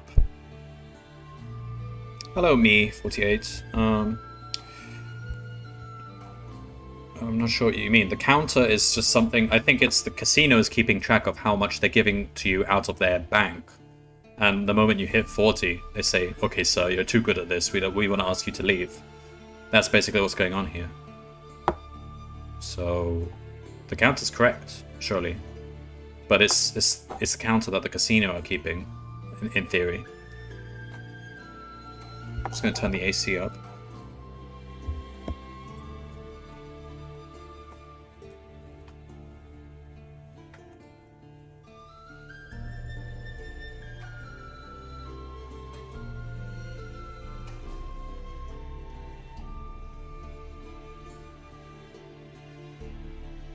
Casino doesn't know how much is in your pouch. It doesn't matter. They are keeping track of how much money they're giving you, and when they hit 40, then you leave. That's as it was described in the rules, essentially. So you could go in, use the free token to get lucky, then gamble with the bank counter. Yeah, but there's still... Then they give you 40 and you still have the pouch. But why would that be different?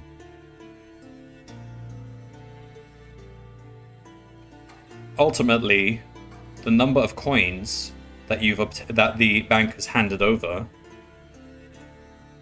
is 40, no matter how much gold you have in reserve.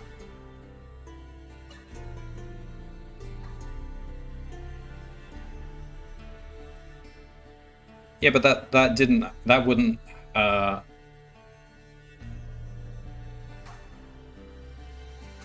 Oh, hang on. Yeah, sorry, I see what you mean now, yeah. Every time I think about this, it suddenly seems different. Yeah, you're right. Yeah. Early on, I might need to dip into my pouch a little bit if I fail to win with the silver coin or the subsequent winnings. But, yeah, you're right. So I would have lost a few gold because I did actually lose a bit early on, so maybe I would have ended up with like 8 gold in my pouch.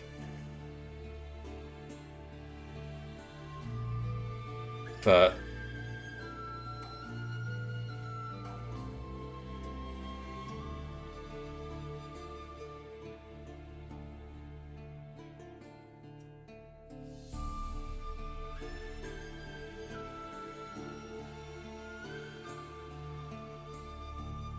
No.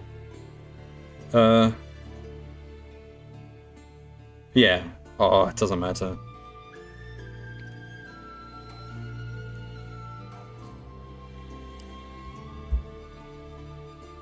This is so... This shouldn't be confusing. The maths is not that hard. Okay. I will think about it. The stream, if there's anything left to figure out. But yeah, I think what you're saying is actually correct. So what I was doing was fine. The problem was when I decided to leave the casino, right?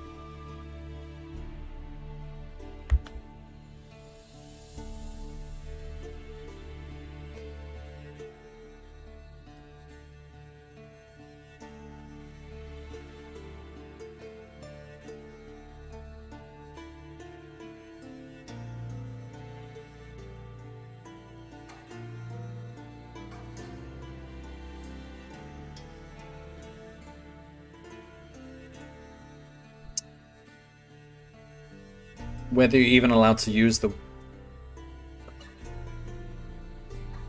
Sorry. Whether you're even allowed to use the winnings to gamble again, since you'd only get those when cashing out. Don't know if that was mentioned. I'm pretty sure you would. Because it's kind of implied, because the only reason you're there in the casino is because you don't have much money. And it's quite easy to just lose all your money. Okay, I think from the wording that was given, it wasn't completely clear, but I was quite confident that you would actually be able to use the winnings money.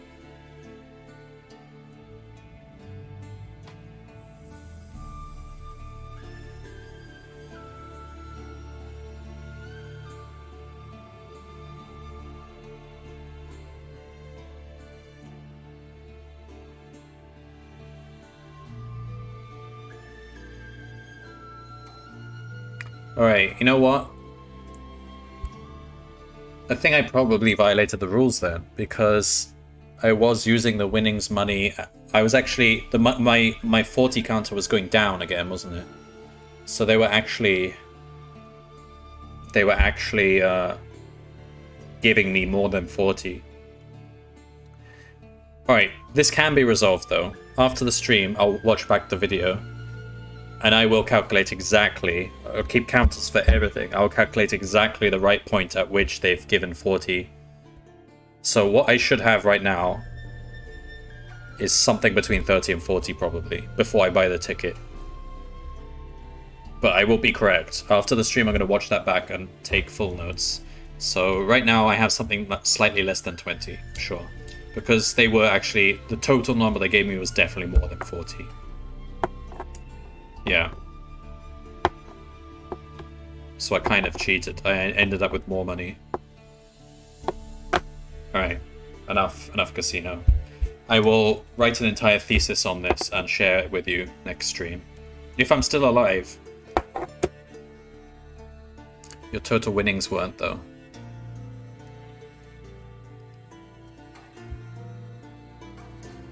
Total winnings I'm taking to mean the total amount of money the casino's ever handed to me. In which case they actually handed more than 40 to me. Because first of all, that counter was built up from 0 to 40. So they gave me 40. But at some times, that counter actually dropped and went back up again. So they actually gave me more than 40 total. Because I was using the winnings money to gamble again, and they were giving me more money. So... depends on if you deduct your losses. The way I read the wording, I don't think you can. I think what they mean is that that's the most the casino ever gives to me from their coffers. And once they've given that much...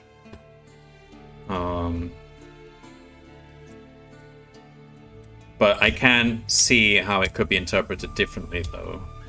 It could be interpreted as being 40 profit, because that also has meaning too. I mean, that is technically the casino's loss, because they're getting back money from me. Oh, this is difficult. All right, yeah. Let's hope the money doesn't matter until next stream. Either that, or let's hope I die, then it won't matter anymore at all. But I will resolve this afterwards. Okay, this YouTube video is going to be so boring now. People are just going to be watching us debating about the semantics of a casino game. Alright, pick a number from random number table. 3. After nearly an hour, the coach stops at the shrine of Calanane. It is said that this shrine is built upon the grave of King Alin, the first ruler of Duranor, and all around the shrine grow clumps of larkspur. If you wish to pick some of this herb... Sure. How could it possibly harm us? Is it gonna sting us or poison us? I mean, we can... Go on then, go on, let's pick up some of this herb. Larkspur is a delicious herb, much sought after in the Last Lands for its healing properties. You have picked enough for one meal. Eating this meal will restore 3 endurance points to your total. So we have a meal that would actually heal you by 3. Cool. You wrap the herb up and return to the coach with the other passengers. If you do not have a backpack, remember that you cannot carry this meal of larkspur and must commute it. Wait, why would you not have a backpack?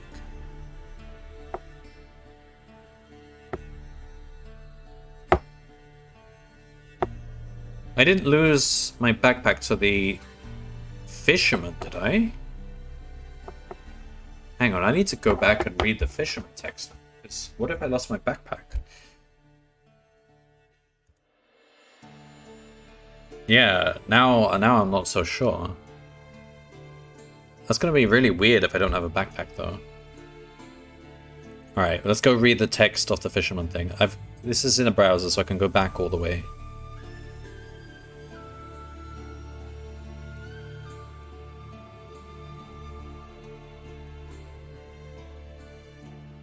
Alright, here we go. This is exactly what has happened to you, and your gold, your backpack, your weapons, and all your special items have been stolen by the fisherman. We've lost our backpack?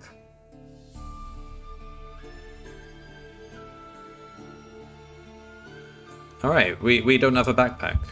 I didn't even, it didn't even occur to me when I read that that's actually what they mean. Didn't you need to eat to restore your endurance?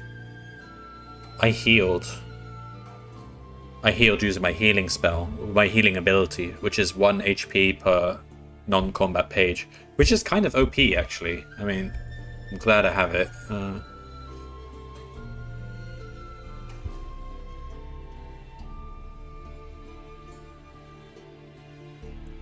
So when did I find my stuff? Some stuff. Here. You discover 5 gold crowns, a dagger, and the Seal of Hamidol, but no backpack. So we actually have no backpack at this point.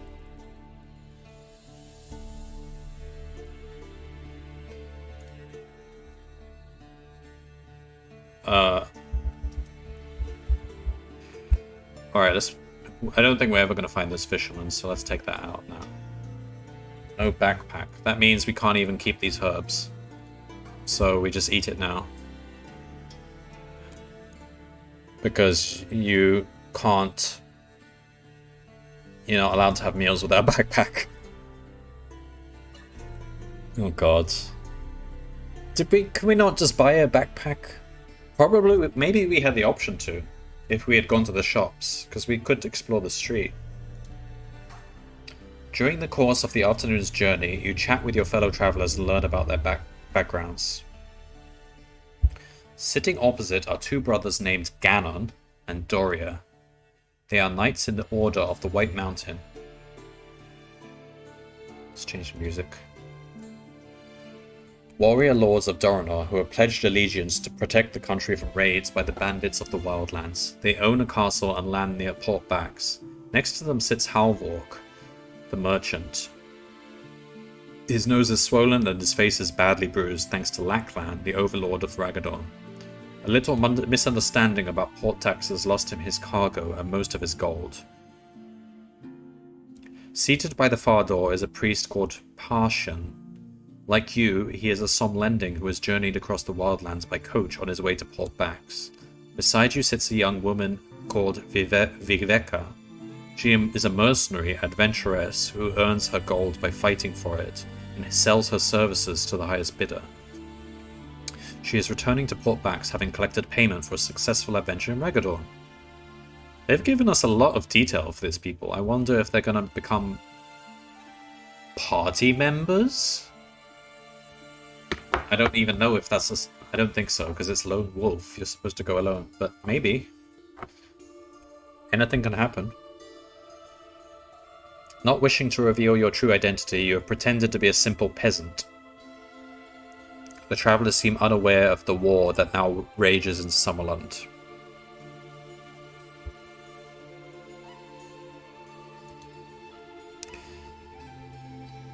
At dusk, the coach stops at an inn on the coast road to Port Bax. The cost of a room for the night is 1 gold crown for coach passengers and 3 gold crowns for anyone else. As you're about to enter, the coach driver demands to see your ticket. Okay, we have a ticket. So I guess he could have snuck on somehow. Murder mystery on a coach. Do you think so? That does seem very Orient Express. We'll see. We do have a ticket. The driver nods and hands back the ticket. The inn is warm, but poorly furnished. You must eat a meal here, which will cost you 1 gold crown unless you have a meal in your backpack. Well, we'll buy a meal then. Right, I mean, for the purpose of them doing the calculations later, I need to keep track of everything I did after the casino. So I did -20 for ticket, -1 for meal. Right.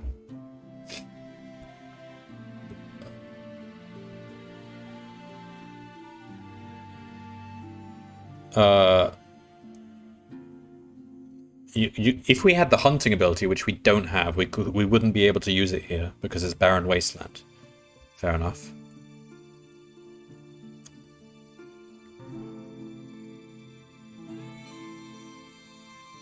All right. We afforded the 1 gold crown, yeah. So we're at 19.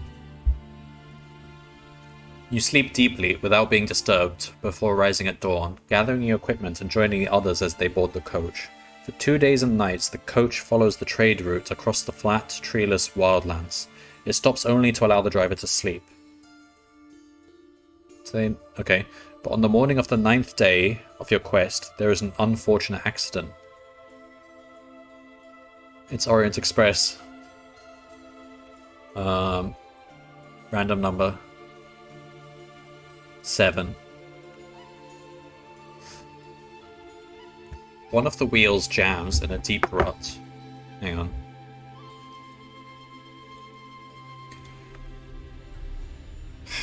And 3 of the large wooden spokes are shattered. You're forced to stop and replace the wheel before you can continue to Port Bax. It's just the wheels that are damaged. You volunteer to help the driver by levering the coach axle with a small tree trunk so that the spare wheel can be slid into position. You are pushing down on the stout branch with all your strength when the horses suddenly rear up and race forward. The trunk springs back and catches you square in the face, knocking you backwards to the ground. Really? Like out of a cartoon? The trunk just smacks us in the face? Okay. You are stunned and you lose 2 endurance points. Wonderful.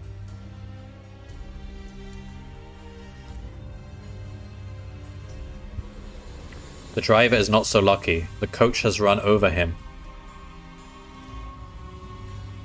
As the poor man dies in your arms, his last words are, "No accident. I saw." We do have Sixth Sense. I knew Sixth Sense would be so useful in this game. It's just an arbitrary ability that randomly reveals stuff to you, but they're always asking for it. Okay, a heal because this is a new page. You sense that you were the intended victim of this supposed accident. One of the passengers is trying to kill you. Okay, we're at full health again. Slowly, one by one, the other travelers appear and stare in shock at the dead coachman. We must bury him, says the priest. You silently nod your agreement and prepare a grave in which to lay the corpse. As you all walk back to the coach, you discuss what should be done. I know the road to Port Bax. I had better drive the coach, volunteers Halvork. I do hope we're not blamed for his death, says the priest nervously. It was an act of the gods, says Doria. I shall testify to that, says Ganon. Lies are never spoken by the Knights of the White Mountain. It is true that in Duranor, a true knight will speak only the truth, whether for his own good or ill. Well, he might not just be a true knight. He might be a knight that's lying. His words seem to reassure the priest, and you are all soon once more on the road heading towards the eastern horizon. It is late in the afternoon when you arrive at a coach station in a small coastal village known as Gorn Cove, which is mainly populated by outcasts, thieves, and shawls. The death of the coachman is met by the villagers with great suspicion, but Doria's words convince them that it was accidental. I'm not going to stay on this coach now, am I? If someone's trying to kill me, I should find a new way of getting there. Alright, there's only one inn at the village, a tavern known as the Forlorn Hope. One gold crown per night. Yeah, sure, let's pay then.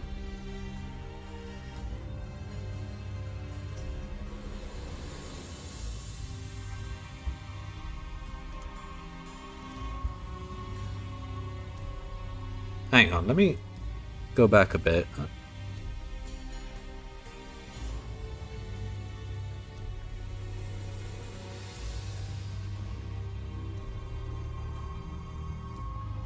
Oh, I lost 2 gold here, not 1.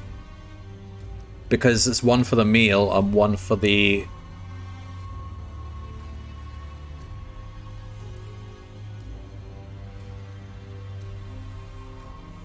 No, because I... Okay, yeah. So if I wanted to eat a meal, I should have paid the gold, except I wouldn't have, because I have healing, and I know it will recover quickly. And it would have over those days, so it's fine. But let's be completely careful here. So we would have gone down minus 3. We pay the gold. Here we're at -2. Here we're at -1, but then we lose 2 again, so we're at -3. Here we're at -2. Here we're at -1. Okay. Alright. We're being careful. We're at -1. We can pay for the room, so we go here. And now we're fully healed again.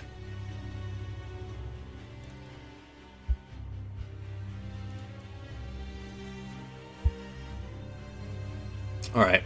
The innkeeper is a thin old man with only one eye. He hands you a key and points to a balcony opposite. Number 2, red door, he says. The other travelers each pay their 1 crown, collect a key, and make their way across the crowded tavern floor towards the stairs. We must make plans for tomorrow, said Doria. The others all nod in agreement. I suggest we meet here in the bar in 1 hour to decide what to do. Well, I'm not sticking with these people if one of them's trying to kill me. As you close the red door of your room, for some unknown reason you recall the words of Captain Kelman when you left Holmgard Harbour. There is evil treachery at work when the enemy already has plans afoot to thwart your quest. An hour has nearly passed when your thoughts are disturbed by a knock at the door. It is the innkeeper and he is carrying a tray of hot food. With the compliments of one of your friends, he says, and leaves before you can ask which one. The food smells most appetizing. You have not eaten today, and now you must eat a meal or lose 3 endurance points. What do you think? Are we going to eat this hot food that's been given to us mysteriously by one of our friends? Anonymously? I don't think so.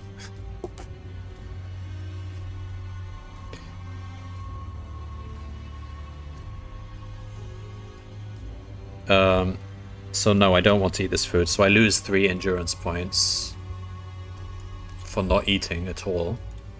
So I don't have a backpack to put my food in, which is kind of dumb, but rules are rules. This book is definitely longer than book 1.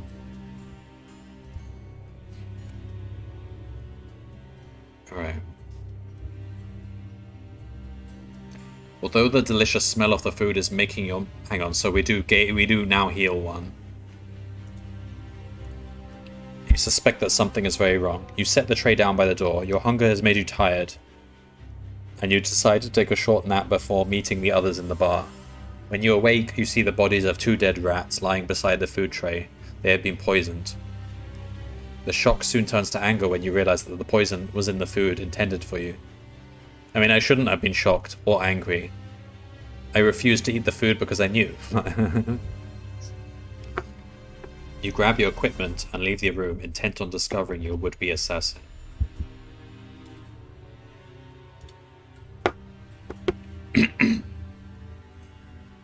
By the time you reach the bar, the others are all seated at a large table awaiting your appearance. Drawing closer to the table, you realize you have found your would-be assassin.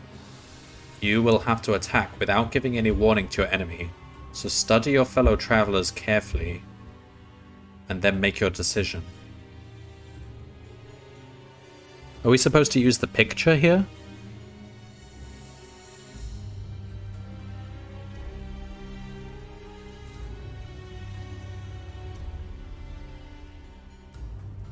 To work out who it was? Do you see anything suspicious here?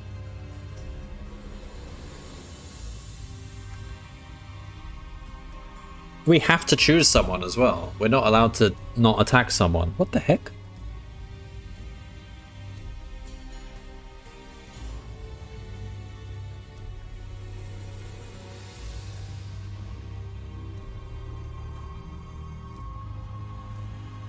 Alright, well,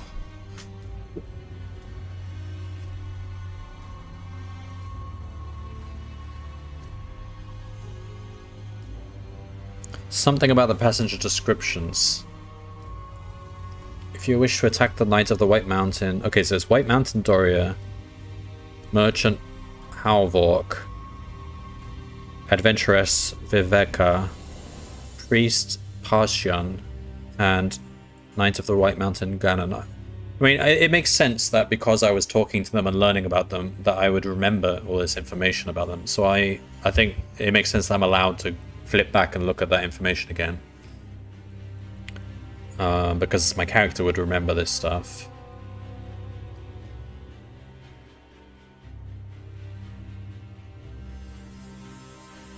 So we've got 2 brothers, Ganon and Doria.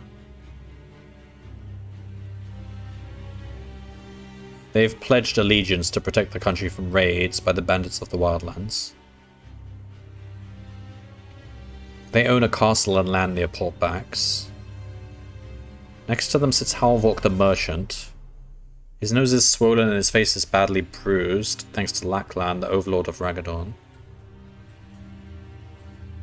A little misunderstanding about port taxes lost him his cargo and most of his gold. So, number 3, that's him, okay. The hooded figure. Seated by the far door is a priest called Parshian. Like you, he is a Somlending who has journeyed across the Wildlands by coach on his way to Portbacks.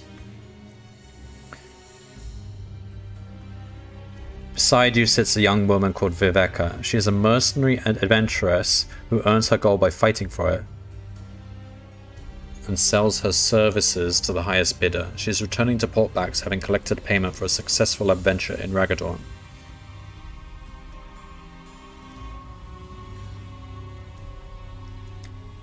I don't see anything that's decisive. Viveka might have been paid to assassinate me. The White Mountain Knights, well, they're brothers, and I don't know. If one's in on it, then probably they're both in on it, so I kind of doubt it's them. The Merchant, his face is badly bruised, so he might have been blackmailed or threatened or something to do this. You have a suspicion. You're welcome to tell me your suspicions. I mean, we're kind of all doing this together, so I don't mind backseating as long as you're kind of working it out now and don't already know this book. Um,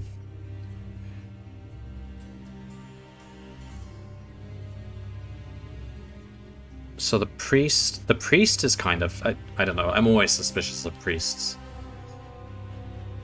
The priest is from the same place as you. He's from some lending. He's journeyed across the wildlands by coach on his way to Port Bags. That kind of makes sense. If the Dark Lords had access to someone, they probably would have had access to people in some lending, because it's right next to where the Dark Lords are invading.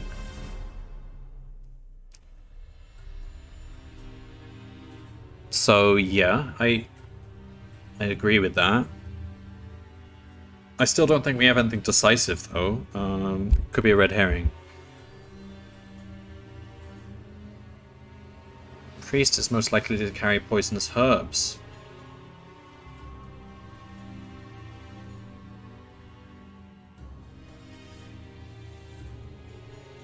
Why? Why would priests carry poisonous herbs? Surely not. They would carry healing herbs. I would think Viveka would, because she's literally an assassin. Or mercenary, I guess, but...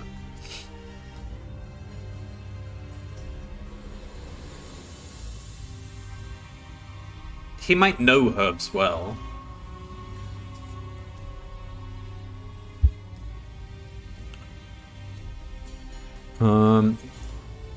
Okay, let's have a look at the... Some things can heal and kill. I agree that he might have, like, knowledge about herbs. That's something that priests do. Alright, so the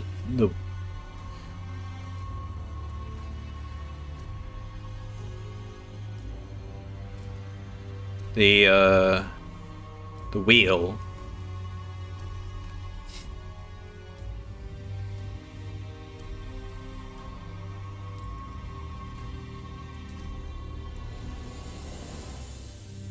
Must bury him. Is there any reason the priest would want to bury him quickly?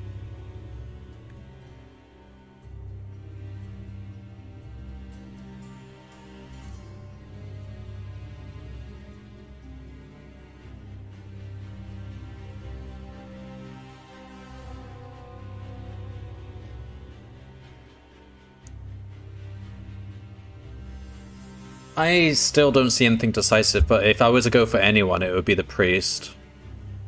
He does seem fishy.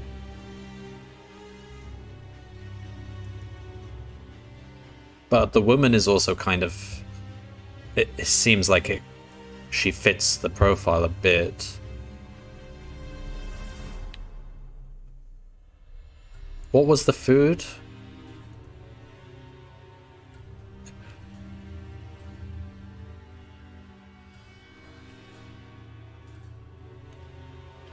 We don't have... I don't know. We don't have that much to go on, do we?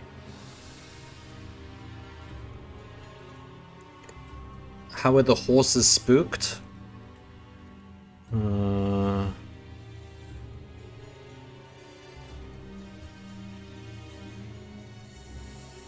point. The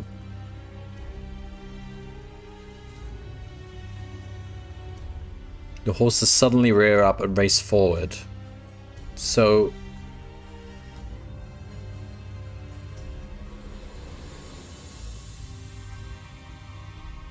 we don't know, really. Somebody spooked the horses.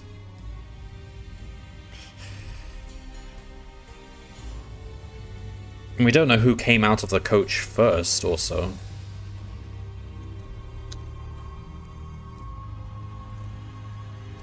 The innkeeper says one of your friends, but that just means any of those 5 people, right? And we can't accuse the innkeeper. Alright, I mean, the other thing is this picture. Is there anything we see in this picture?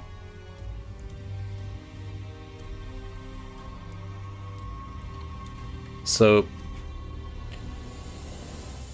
the knights come as a pair. They're brothers, yeah, and I don't know. They seem quite knightly.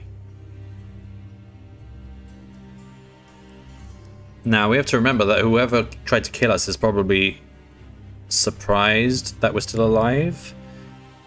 But none of them look... They all look kind of indifferent. So I don't really want to use their facial expressions to deduce anything.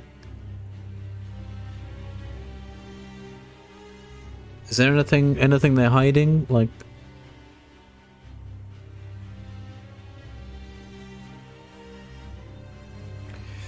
This is a tough one. I mean,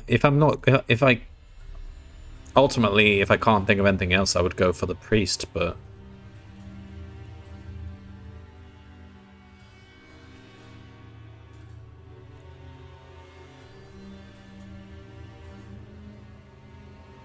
The merchant supposedly has no possessions. Yeah.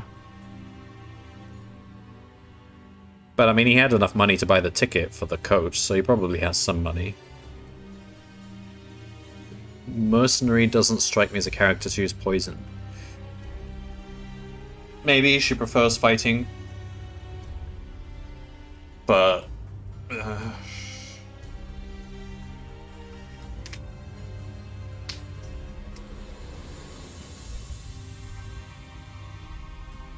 I mean, the way this describes it, it feels like there's supposed to be something that's supposed to give it away, some clue that makes it pretty decisive. Could it be that the innkeeper is the same person as one of them? No, it doesn't look the same.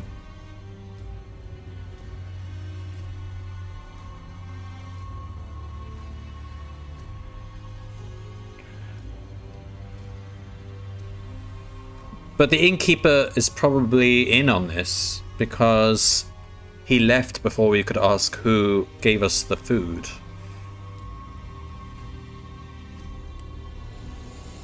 So he was in on this.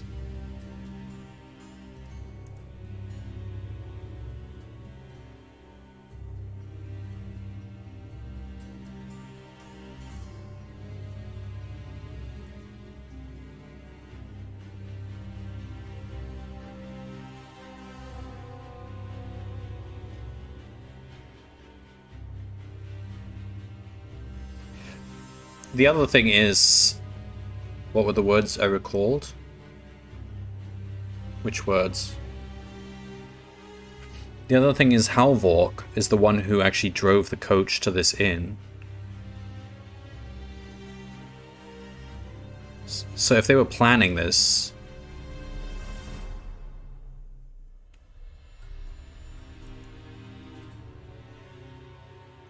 The words you recalled in the inn. I don't know what you're referring to.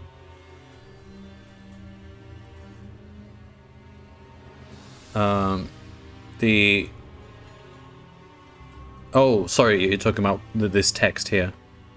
There is evil treachery at work when the enemy already has plans afoot to thwart your quest.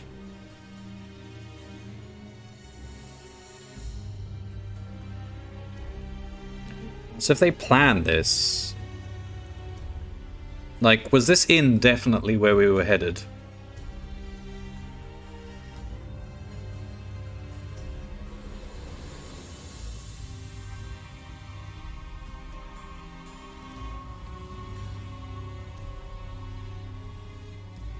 Now I'm thinking this could be the clue that they're referring to, that Halvork was the one that drove the coach. But that's not really enough either. I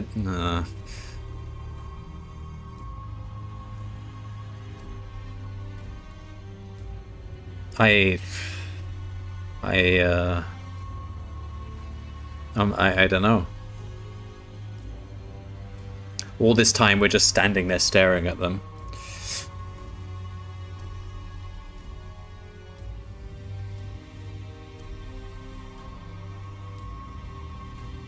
Should we go for the priest then? I don't like that they've given us this extreme option to attack one of them. That's taking a bit too much freedom away from us. I mean, come on. Are we really just going to attack someone without proof? What do you think then? I think I should just go with my gut and go for the priest. But the only things that could be construed as... I would have called the innkeeper my room. I mean, the only person who's really seems to be in on it, and it could all be his fault, is the innkeeper. Like, why do... What reason do we have to believe it's any of these people? Because we know the innkeeper is suspicious, but there's definitely something they're hinting at here that I don't see. I would have called the innkeeper to my room.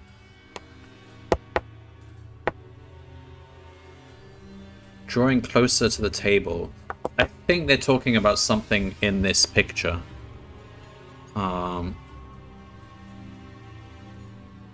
You realize, yeah, I think they're hinting that something in this picture is giving it away, but I don't see it. There's not much.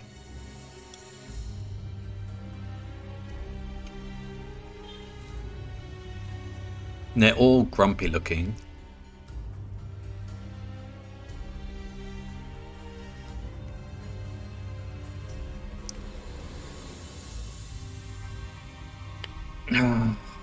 Alright, does the merchant have a drink?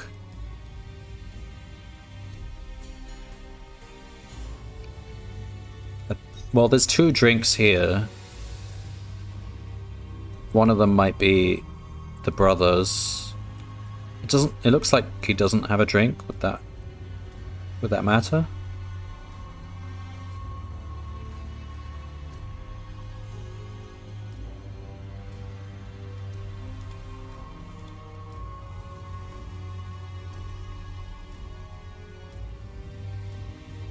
You know what? Do you think this guy on the left here with a thin face is the same guy as the innkeeper?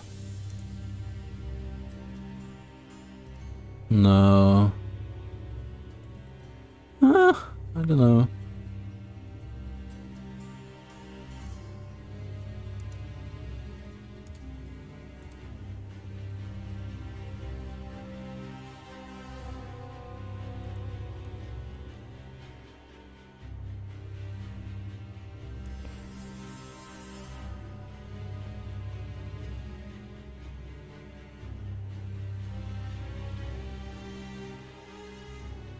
No, it can't be.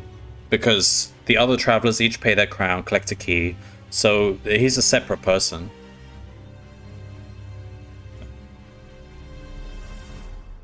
We must make plans for tomorrow. Doria is the one that suggests we meet in the bar in 1 hour.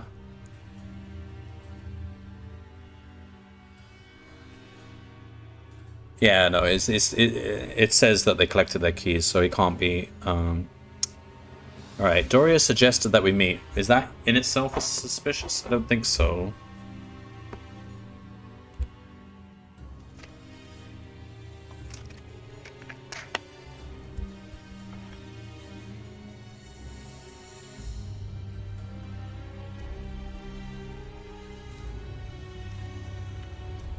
Alright, this is going on. I think I've got to make a decision, because it wouldn't... You know, I can't, I wouldn't have had this much time to think it over. If I were really there. I think I will go with the priest then. Because I can't find anything that's strong enough to switch to someone else. But this could go badly. Alright, Pajan. J'accuse!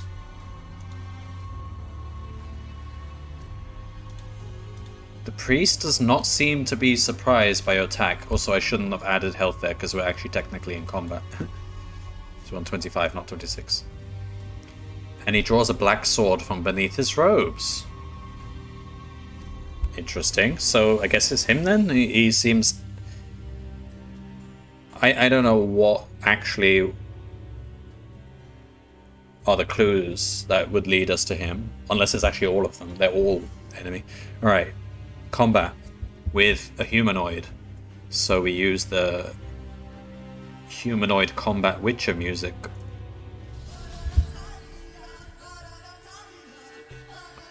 the name of this song is Steel for Humans, and the other one that plays when you fight monsters is Silver for Monsters. Alright, so he's got... hang on. So we've lost our shields. Okay, so we've got a mace and a dagger. We're not skilled in either of them, but we've got Mind Blast. So it's only +2. He's got 16 and he's got 23. And we're fighting to the death, so we can't escape this. Alright, are you ready? This should be easy. We've got a 4+4 advantage of him in combat skills, so... Oops. Start. Alright, we win. But we took 6 damage. Alright.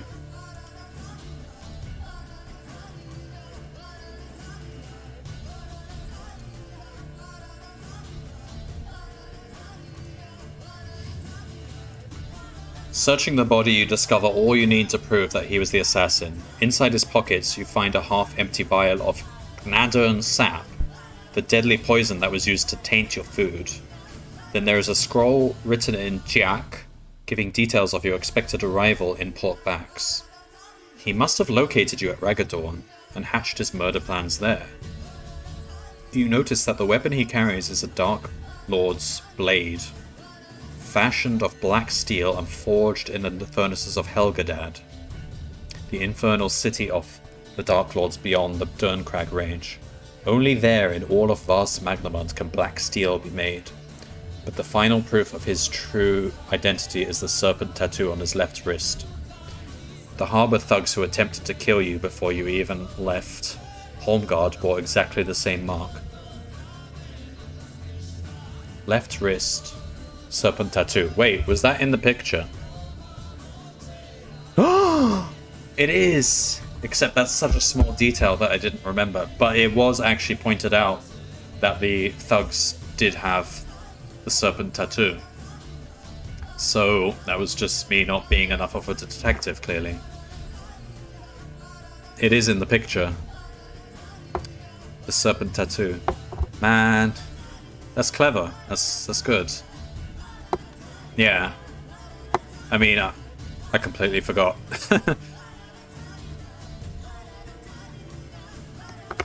That's good. We got lucky this time. We just... Oh, it could have gone so badly.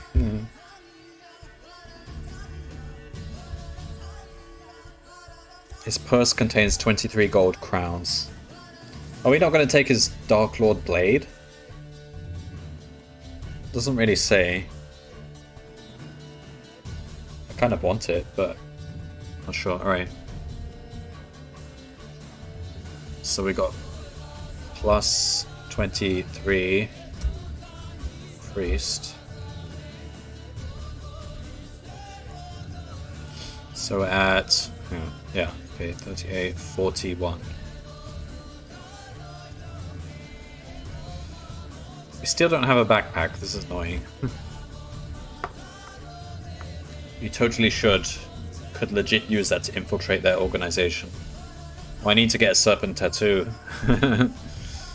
I don't know if we can take it. It doesn't even really say what type of weapon it is, what category it falls into, so I'm assuming you can't take it.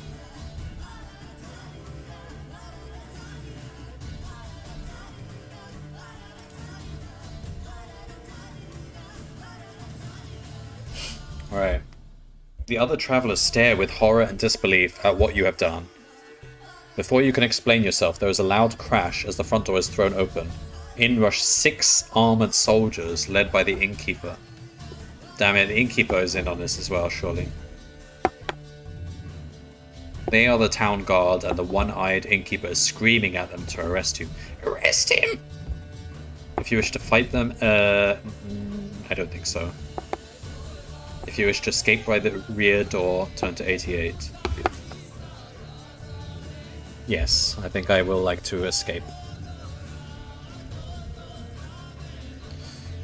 Although night has fallen, a full moon casts a bright light upon the village. Behind the tavern, you see a small wheelwright's shop with 2 horses hitched to a hay car. If you have camouflage, indeed we do, then turn to 179.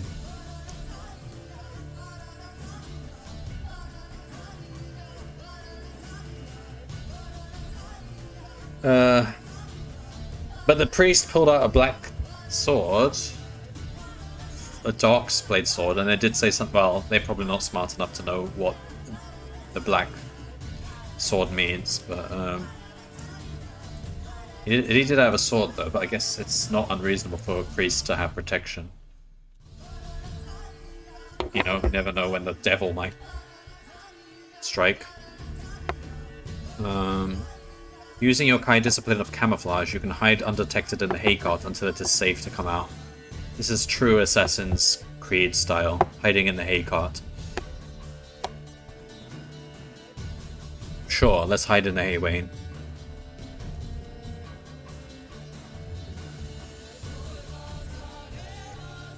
Alright. The danger is gone. When you are certain that the angry mob have passed, you jump on the hay wain and run stealthily along the street, dodging from one shadow to the next. To your left, there is a shop with a sign above the door. Gunio's Weaponsmithy. There is a light in the window and the door is open. I do want a sword.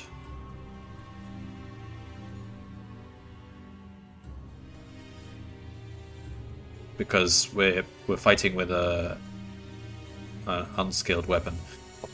So yeah, let's go in.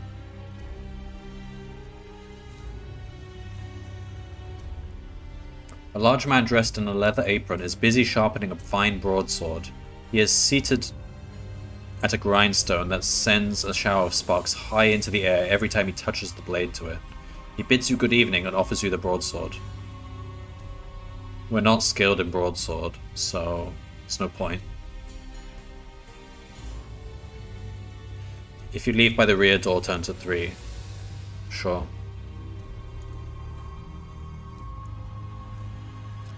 You enter a small alleyway behind the shop, at the end of which you can see a horse tethered to a post. Might as well. Let's flee.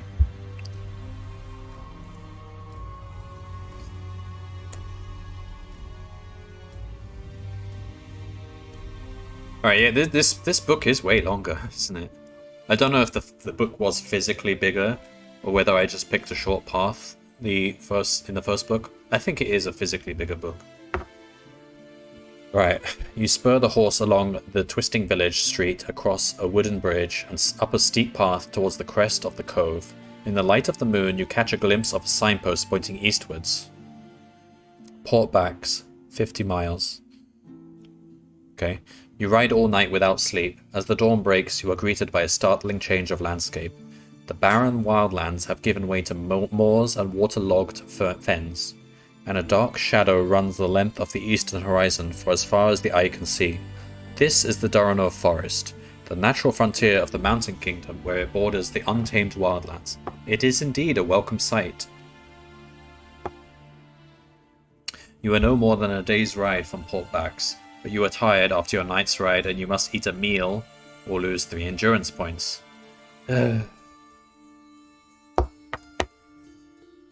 So we're basically going hungry every day.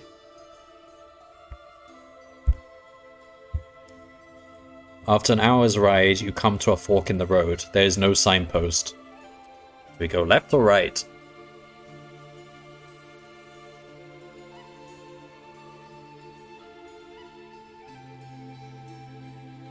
It's not like they give us a clue. I guess we just pick one. Alright, let's go. Flip a coin. Well, we have a coin generator here. Alright, if it's even, we go left. 9. Alright, we'll go right. And I have to remember to heal each turn. After a few miles, the track becomes tangled and overgrown, until all trace of it has completely disappeared. The ride becomes slow and difficult as you strain to avoid the bogs and potholes of this moor. After several hours, you reach the edge of Duranor Forest, and above the ferns you notice a tall watchtower. A spiral of smoke rises lazily from a hidden chimney. If you have tracking, yep we do, turn to 98. Your Kai sense reveals that there are no tracks in this part of the Duranor forest, but it does tell you the correct direction to Port Bax. However, the forest that lies before you is so dense that you have to abandon your horse at the watchtower before you can continue. Should we investigate the watchtower? Yeah.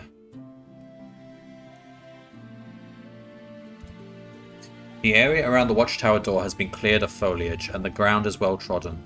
You're looking for a lock or keyhole in the ironclad door when it suddenly opens. Standing before you is a knight of the White Mountain, a broadsword held in front of his face. State your purpose and mark your words well. My steel will be my answer if you lie.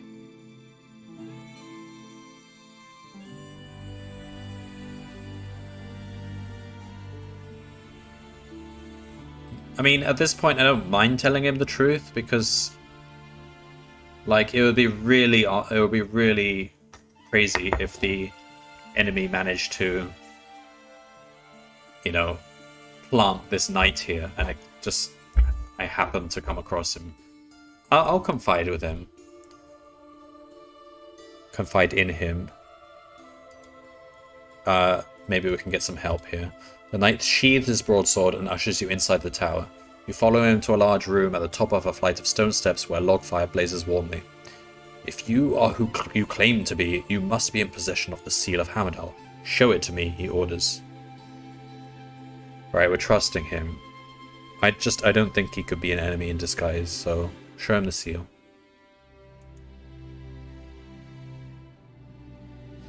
His look of oh, this looks good. His look of suspicion changes to one of surprise. I believed you to be a trickster, Kai Lord. I must confess that I planned to teach you a lesson you would have not forgotten in a lifetime. Please forgive my doubts, but your story sounded so grave that I refused to believe it for fear it to be true. I am sworn to the defense of the border and I cannot leave this tower, but I offer you any of my possessions if they may aid you on your quest. He places the following items on a large oak table and invites you to take your choice. Broadsword, mace, quarterstaff. I can't use any. Well, I can use them, but I'm not skilled in them. Healing potion. Enough food for 3 meals. we can take anything. Backpack. Yeah, we've got backpack. Nice. I'm so glad I checked this watchtower.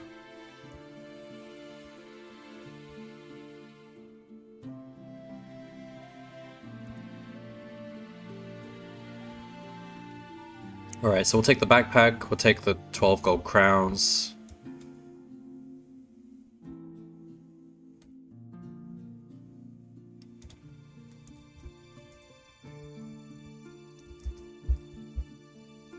Enough food for 3 meals, yeah, take that.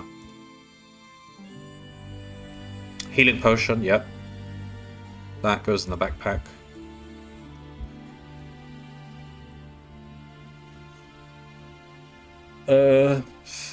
There's no real reason to take any of the weapons, but I kind of like the idea of taking a quarterstaff, because it could also help me walk. So, let's take that.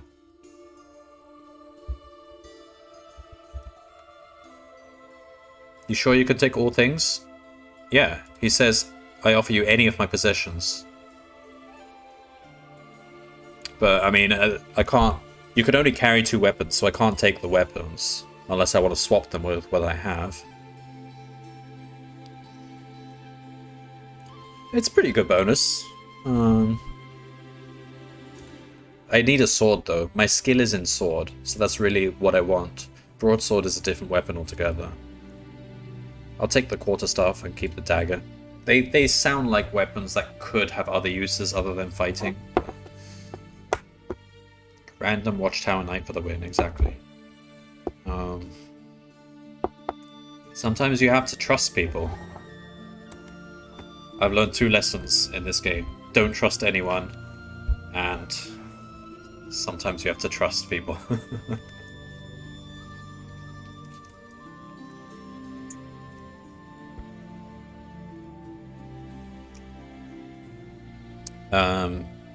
As you are about to leave the tower, he points out the direction you should take. But we don't have a... Oh, we do have the map. We got that back. When you reach the Rhymer, take the track northwards. You will come to a bridge guarded by the king's men. When they ask for the password, answer them with the word sunset. Alright, let's write this down.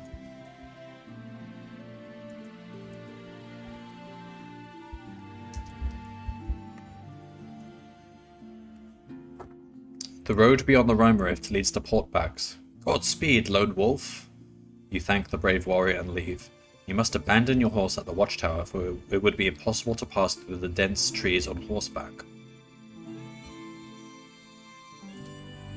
You push on through the dense forest for nearly 3 hours before you discover a track heading north, running parallel to the Rhymer, whose rushing waters are over 1 mile deep. In the distance, you spot a bridge that spans the dark water at a narrow point. A small hut with a flat roof has been erected in the center, on top of which stand 2 soldiers. A sign points across the bridge. Port backs. If you have the kite, we do have tracking. Your senses reveal that the path is a dead end. The only way that you can cross the Rhymer and reach Port Backs is via the bridge. The soldiers quickly descend from the roof of the hut and grab their spears. They advance towards you, and one of them shouts, "Password, stranger!"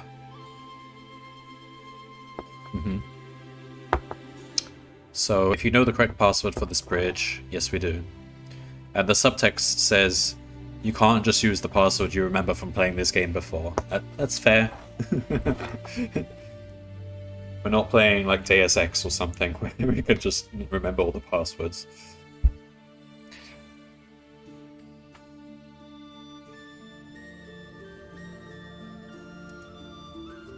The guards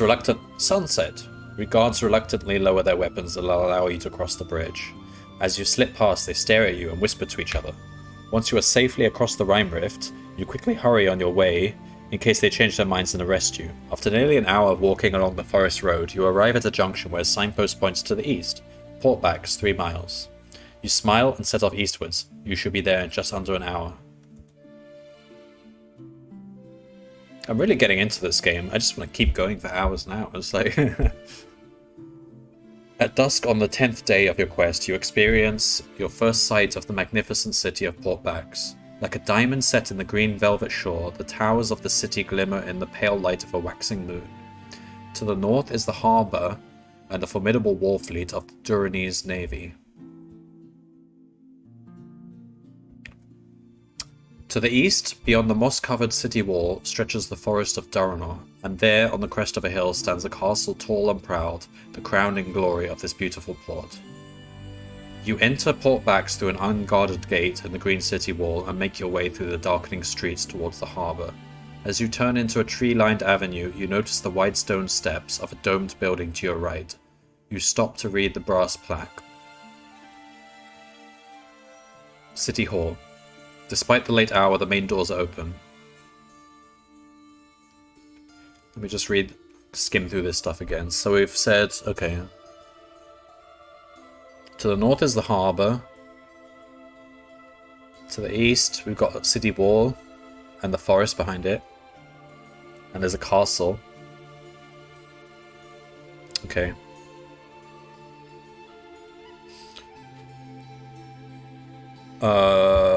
We do have tracking. You try to remember some of the stories told to you by an old Kai master called Wisehawk. He was envoy to Portbacks for many years. Tracking has been used a lot in this game, so I'm happy I picked tracking.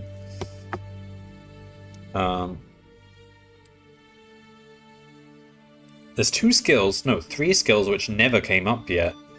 Mind Shield, Animal something or other, where you can like command animals or know their intentions, and like Telekinesis, where you can move objects with your mind. Not once have any of them come up yet, even in the casino game.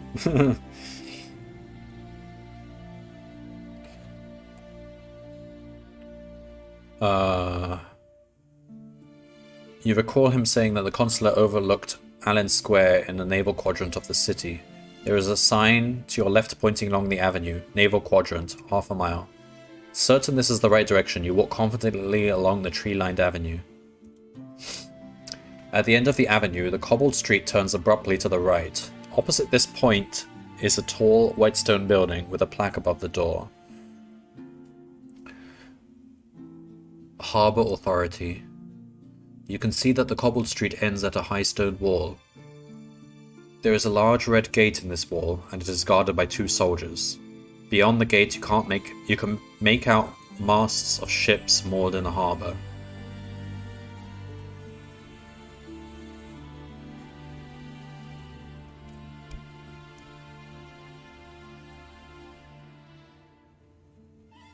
I mean, we have the authority. If we show them the seal, and if they're reasonable people and they know their orders, then they would actually let us. This is where we were supposed to go, so let's just follow procedure. Let's go to the watchtower. You are standing in a large empty hall. Opposite are 2 doors, each with a brass sign above them. White passes, red passes. By the way, I don't think we have a ticket anymore for this stagecoach.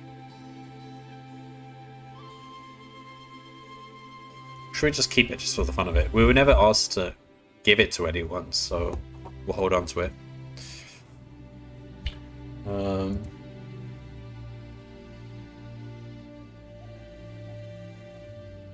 I don't know. Should we just go into the white passes door? I don't think we have either, but... You enter a musty office where 2 men sit hunched over desks bowed beneath the weight of books and papers. "Good evening, sir," says one of the men, his long waxed moustache twitching as he speaks. "Sir requires a merchant's pass?" Before you can reply, the man passes you a fistful of complicated forms. "If sir would care to sign these, I can issue the sir's pass immediately. The fee is 10 gold crowns."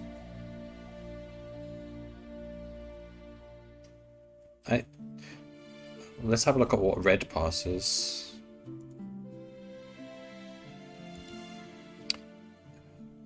You enter a large room full of ledgers and files. A man wearing the uniform of Duranese naval officer is seated opposite at a large desk. He peers at you inquisitively from behind a huge book and says, "You must have pressing business in the naval quadrant to apply for a red pass at this late hour. I shall need to see your access papers and proof of your commanding officer's authorization." The seal is my authorization. So I don't have the correct documents.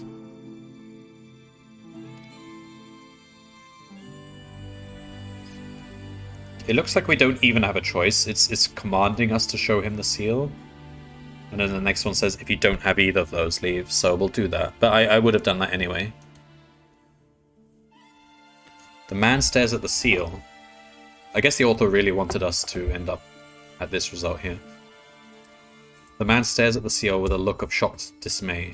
Without saying a word, he gets up from his chair and beckons you to follow him up a flight of spiral stairs that lead to a domed chamber. Here you meet the captain of the port watch. Let's change the music. He listens intently as you tell of the war in Summerland and of your urgent mission. "Issue a red pass immediately," he orders. "Top priority." You collect your pass and leave the port watchtower and hurry along the street towards the harbour guards. One of the guards steps forward and demands to see your pass. So, yeah, we'll show him the red pass. Oh yeah, we need to put this in our items. The soldier salutes and allows you to pass through the red gate. You walk into an open square lit by the tall beacons lining the quayside. To your relief, you sight the marble pillars of the Summerland consulate and the familiar sun flag of your country flying above it in the fresh night breeze.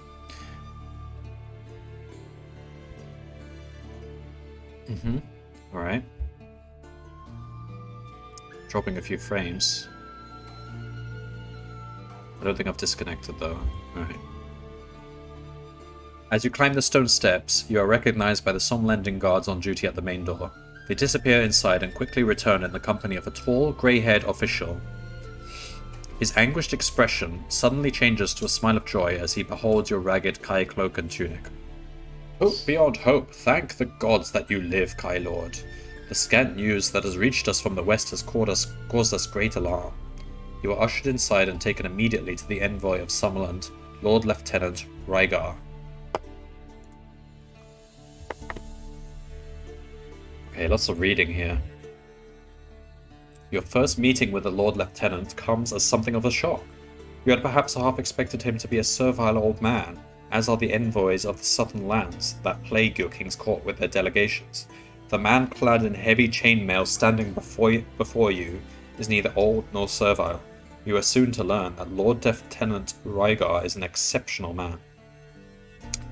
Born of a Somlending father and a Duranese mother, he has become something of a legend in this city. In the last decade, he has led an alliance of the nations to victory against the invading ice barbarians of Kalt. Wise in peace, fierce in war, you could have not wished for better company on your quest for the Summersword. Rygar orders that a sumptuous meal be served. It is by far the best food you have tasted since the war began. Can we take a doggy bag home with us?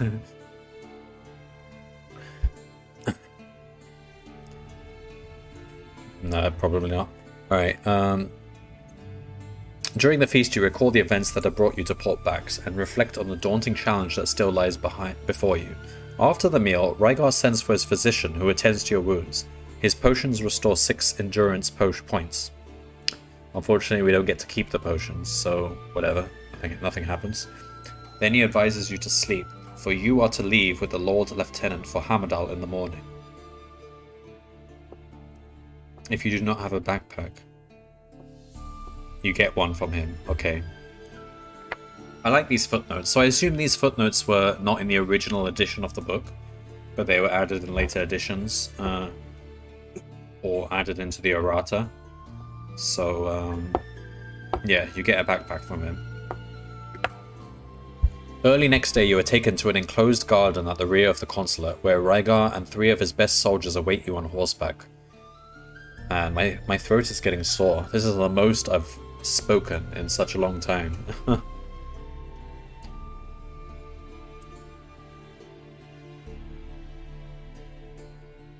I most have spoken all year, probably. I don't think I've really spoken much in one go, in one session. They are to be your bodyguard and guides on the 230-mile ride to Hammerdale. Let's see how long they last. The streets of Portbacks are just beginning to come to life as you ride through the town. Put the backpack in your backpack, then put the inner backpack in the outer backpack. I'm sure there are some games where you could actually do that and you end up... I can't remember which ones. I'm sure there are 1 or 2 I remember where you actually could put a backpack inside a backpack and get extra storage. I think in Baldur's Gate... No, not... Nah, in Baldur's Gate you could put bags inside your backpack, but that's not quite the same. And inside those bags you could put stuff like potions and jewels and scrolls. Yeah.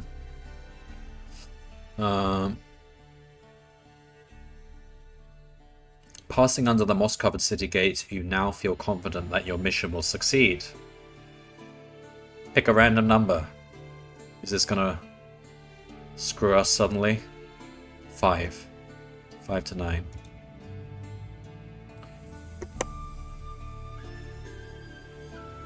For 3 days and nights you have followed the highway to the capital as it runs parallel to the river Duranon. The river valley is a wide belt of rich cultivated land that climbs towards the Hammerdale Mountains, one of the highest ranges in all of Magnamund. It is on the morning of the 14th day of your quest, when 6 cloaked men appear at the edge of your camp. Lord Lieutenant Rygar is the first to draw his sword. With a voice of authority, he demands an explanation for their intrusion. In reply, they unsheath black swords. Oh, black swords, you say? Rygar shouts to his men to prepare for combat as the cloaked strangers advance towards you. We do have 6th sense. So... Man, you would have thought they'd give us a sword. But they didn't actually give us a sword, so... We still got this quarterstaff. Your Kai sense reveals to you that the strangers are Helghast, fell captains of the Dark Lords. They have been sent from the Dark Lord city of Helgadad on a mission of assassination. They have the ability to take on the appearance of humans, and they are immune to normal weapons and Mind Blast.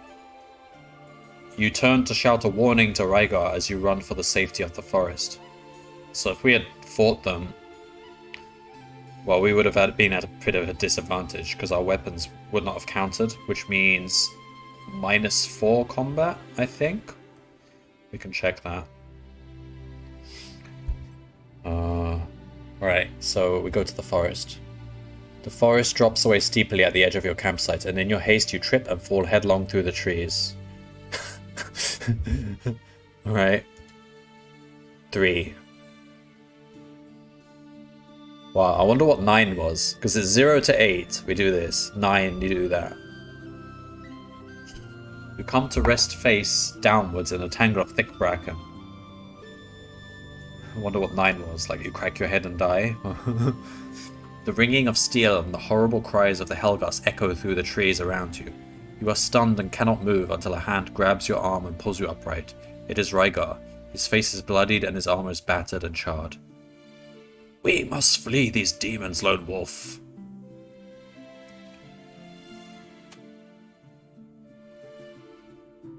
Alright, it's telling us this information. Strength and steel will not avail us here. You glimpse the silhouette of 6 Helghast on the forest road above, their minds bent on the slaughter of Rygar's men. They failed to see you both slip away under cover of the wooded hillside.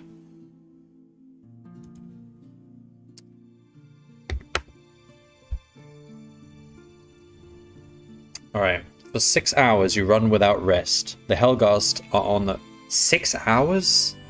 I could not run for 6 hours. How long can I run? I doubt I can run even an hour. The Helghast are on the highway and you are forced to make your way through the steep and wooded foothills to avoid the risk of capture. Many times you feel that you just cannot go on, at the pain and the fatigue. Should we make this music a bit more intense? Fighting monsters, not humans. So we'll use the monster music.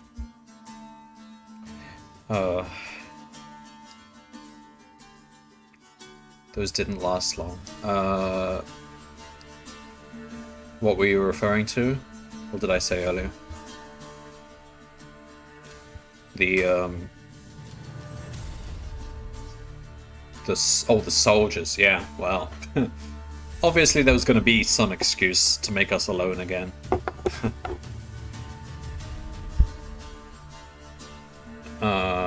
Some of these books, though, you did actually have a party, and it was really cool because the one I played as a kid was a science, almost like a Star Trek game, and you had like different officers with different skills, like a science guy and a security guy and stuff, and you would keep different stats for them. It was really quite fun. So that was one where you had a party. In this game, the focus is more on being alone, which is fun too.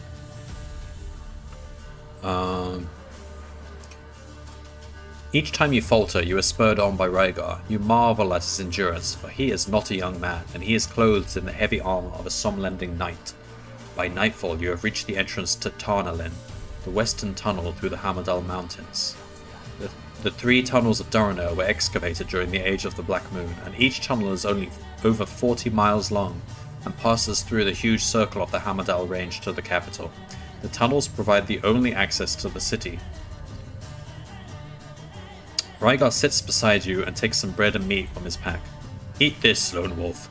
You must sustain your strength for your journey to the Hammerdale. For from here you must venture alone through the Tarnalin. I shall remain here and hold the enemy back for as long as I have the strength to fight. Do not argue. That your mission should succeed is the only thing that matters. Alright, I won't argue. That's fine. You can hang back and hold them back. I'll go on alone. If Rygar is to hold off the Helghast, he will need a magic weapon, as his own sword is of no use against the creatures. Can I please have the sword then?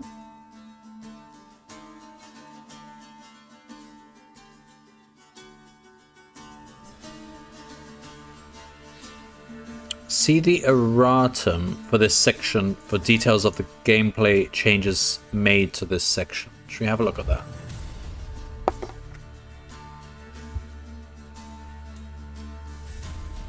I don't have a magic spear.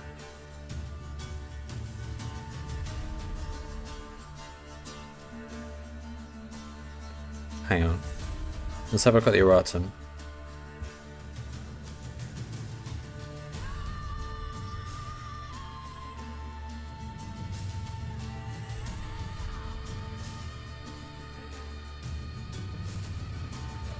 Okay, most of this is typos.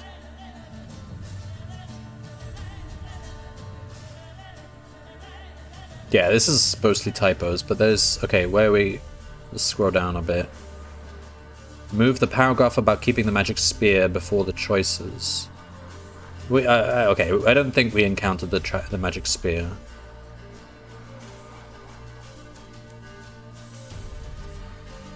Alright, here we go.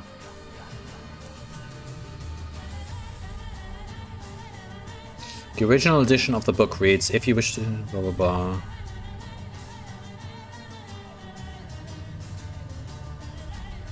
Both of these versions are very problematic to gameplay and inspired a controversy among the members of Project Aeon.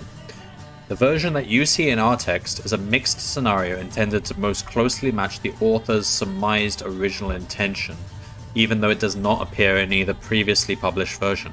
If you wish to use either of the previously published versions, then refer to the appropriate choice. Alright, I'll defer to Project Aeon. These are the people who are recreating this online website. The choices, the original version... Alright, I won't read any further, but if you want to read it yourself, it's there in front of you. I'm not going to look at that. Alright then, so we do not possess a magic spear, so we go to 118. 118, 118. You bid Rygar farewell and enter Tarnalin.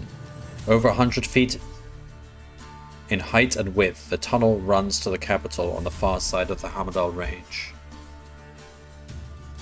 and is lit by torches for its entire length. The highway through the mountain is usually alive with the traffic of merchants to and from Port Bax, yet now the entrance and interior are deserted except for an overturned fruit wagon. As you walk deeper into Tarnalin, a doubt nags at you. Have the Helghast arrived here first? You have been walking for half an hour when you see a strange creature on top of a wagon in the road ahead. It is 2 feet high and resembles an overgrown marsh rat. You assume it is some sort of tunnel-dwelling rodent until you notice that it is wearing a splendid jacket of patched leather and carrying what appears to be a spear. As you get nearer, it suddenly turns to face you. Its whiskered nose is sniffing the air and its bright black eyes are peering into the gloom. It sees you and scampers off into the darkness of a smaller tunnel to your left.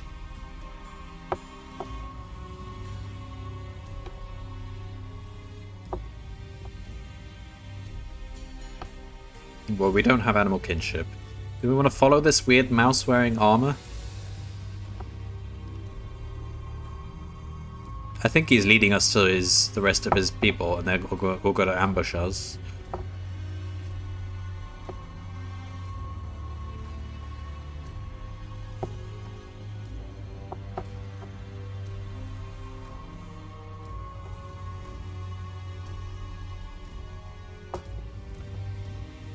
I think we'll leave him alone. I mean, what do I actually hope to get out of following him? He clearly doesn't want anything to do with me. Whatever, I'll respect his wishes. He's unlikely to have anything valuable. You've been walking along the deserted tunnel for a further half hour when the highway splits in two. You want to go left or right? Do we flip a coin again? No, I went right last time, so I'll go left this time.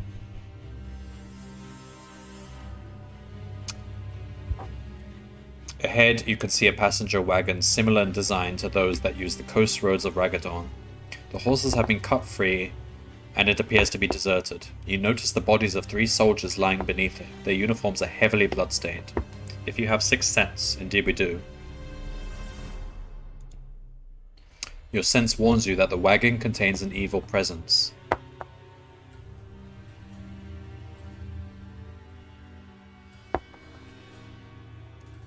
Either we run... I don't want to enter the wagon then. Either we run past it, or we go back to the junction and go right. I think we'll go back and turn right. You have walked for nearly a mile along this deserted tunnel when you see a flight of steps cut into the rock face to your left. They lead to a platform which runs the length of the tunnel ceiling. It is used to service the torches. If you have Sixth Sense, good old Sixth Sense, your Kai sense warns you that there is something evil hiding in the darkness of the platform.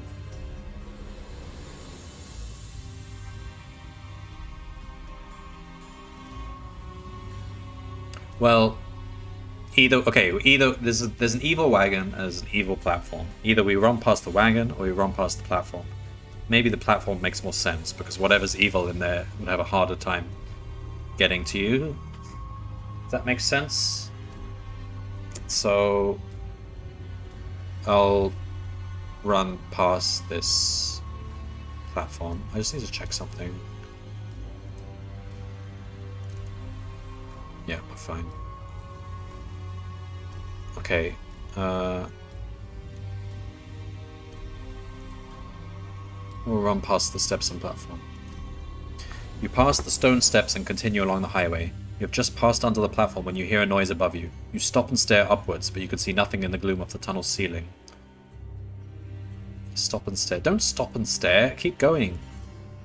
Suddenly, from out of the darkness, there is a blood-chilling cry. You find yourself staring into the glowing eyes of a Helghast. As it tries... Right. Let me get the monster music on. Just walk in there and swing your stick around. I guess that's what we're going to have to do now. We don't have a sword. As it tries to close its fingers around your throat, you scream in terror and fall to the ground. The hideous creature tears at your tunic, rending the cloth with its black claws. Well, this doesn't look good. We don't have a magic spear. What? It may be of some consolation to learn that your death was mercifully swift. Are you kidding me? The Helghast's fingers tore and burnt their way through your throat within a few seconds. But now the Seal of Hammerdale is on its way to the Dark Lord's city of Helgadad. Your life and your quest come to a tragic end here.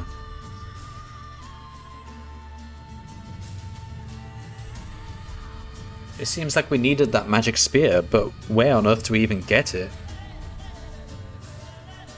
I didn't put together any death music.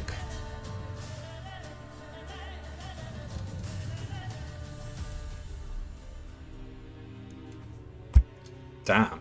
That's it. Game over.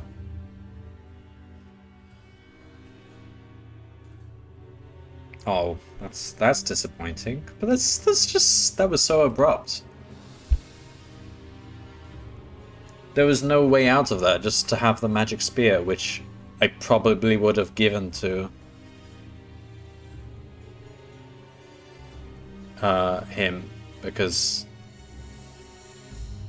I don't know. I guess it's the rat has the magic spear, but they asked for the magic spear before we ever encountered the rat, so I don't. Maybe, I don't know, but I don't think that's what was intended.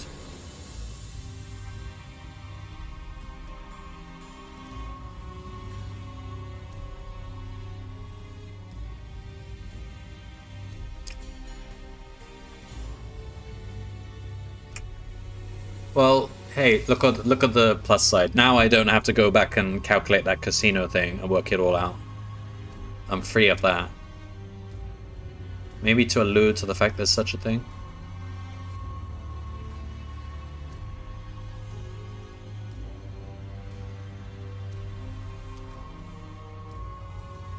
Well, I don't know. I think the way that the text, even the errata, seem to imply that the magic spear is something that you could have obtained earlier in the game. Still expect that paper on my desk by Monday. The end result is I have 0 gold now. So regardless of what happened after the casino, we've converged on a final result. 0 gold. Oh man, that was an unfortunate end. Question is, what do I do now? I mean, I can't. Obviously, I can't continue to the next book. Like, I don't want to do that. It has to be a proper adventure starting from the beginning. So, I think the best thing I can do really is just wait 6 months or something like that, and then try this whole book series again from the beginning. Like, I don't want to do it again now. I mean, in the coming days, because I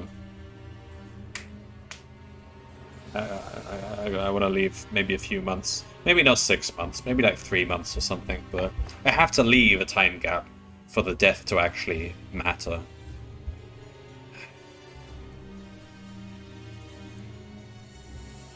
But this is really good. That was really fun. I could have kept going for hours and hours if I didn't have to go to sleep. I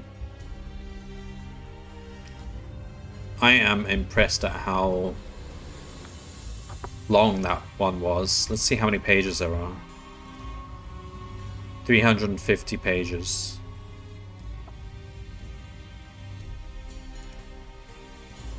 I don't know how many. I think that was roughly the same for the previous book, wasn't it? Maybe I just had a really short path for the first book. I mean, I am really looking forward to playing this again, though, and I can probably choose some different things, maybe. Then again, those skills were top-tier skills, all of them. So I probably would choose the same ones: healing, weapon, mind blast, sixth sense, tracking, camouflage. Like, I don't see any argument for picking the other ones. Are there other sites like this? Not that I know of. Maybe. I mean, it's a really... The problem is it's usually not legal because it's copyright. The author has given his permission for this. They actually have a license. But a lot of authors either didn't give the license or most likely, have been forgotten or people weren't able to contact them or something. Or they just abandoned these books. Like, these are from the 80s, these books, so... I think in a lot of cases you could do it yourself, but you would have to just find a PDF of the book or find some scans of the book and kind of do it without the JavaScript applet, which you can do. I wouldn't mind doing that. If I can dig up some old books, like that sci-fi one, I would totally do it in that way. Just make my own form in Excel or something. That's easy enough. But I think I read some discussion, and there are not many sites like this, is the answer to your question. This one is exceptionally well done.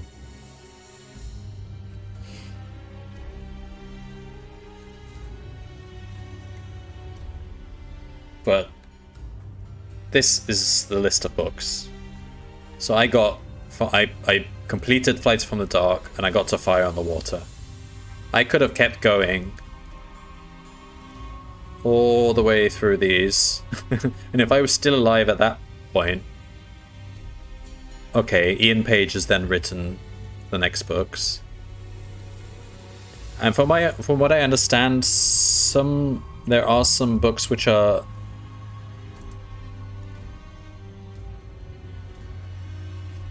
being recently released, like even in the last 5 years or something. So it just keeps going. Like, okay, I died on book 2, and I almost died in book 1. Like, how on earth does anyone get this far? I'm gonna have to see if there's any YouTube video of someone managing, because that could be like a world record or something, if I actually were to get all the way to the end. It'd be like a speed run, but not quite. An Iron Man run. Totally, we have to use the infinite money glitch in the casino. And then just... I don't know. Bribe the Dark Lords to go back whence they came. Well, but it was good. I'm just disappointed at the lack of choice I had in that final ending. So be it. That's something that could have happened in the adventure.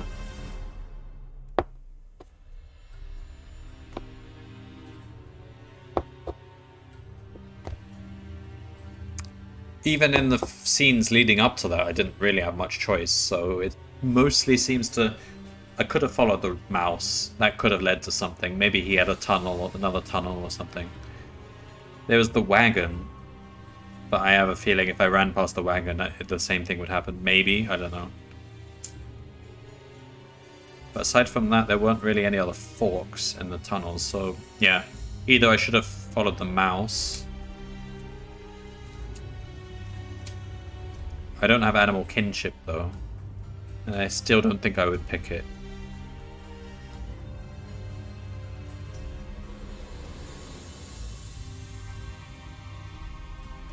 Yeah. Alright. That's it then. That's the end of the Lone Wolf. He failed in his quest and the Dark Lords won. That's probably... what happened in most people's playthroughs. I mean, if that didn't happen, then that means you'd have to get all the way to the end of the series without dying, so... I think, really, that is the ending that is canon. But yeah, I will look into this. I think if there's a different... If I can find a different book of this nature and it's good and I can find good scans of it and everything, I'll do that instead sometime in the coming weeks, because this is a lot of fun.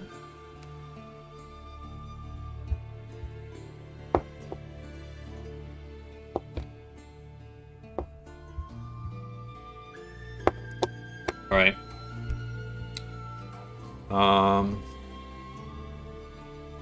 So I was wondering whether I should even upload this to YouTube now that it's finished so abruptly. I think, yeah, I will. Why not? I'll just make sure I mark on the YouTube title saying this was a failed quest or something. Just, I don't want people to actually watch. If they're intending to see something where I get far in it.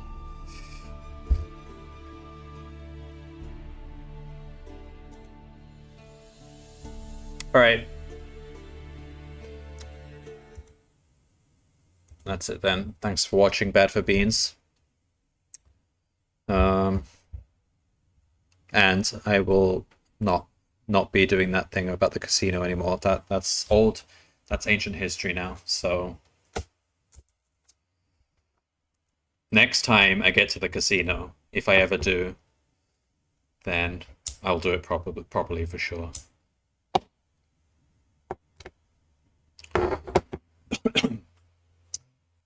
Alright, it's now 2 AM and I'm supposed to catch a boat tomorrow, and I'm not going to get enough sleep tonight, so I did not expect it would take me 3 hours, this one. The last one took me only 1 hour.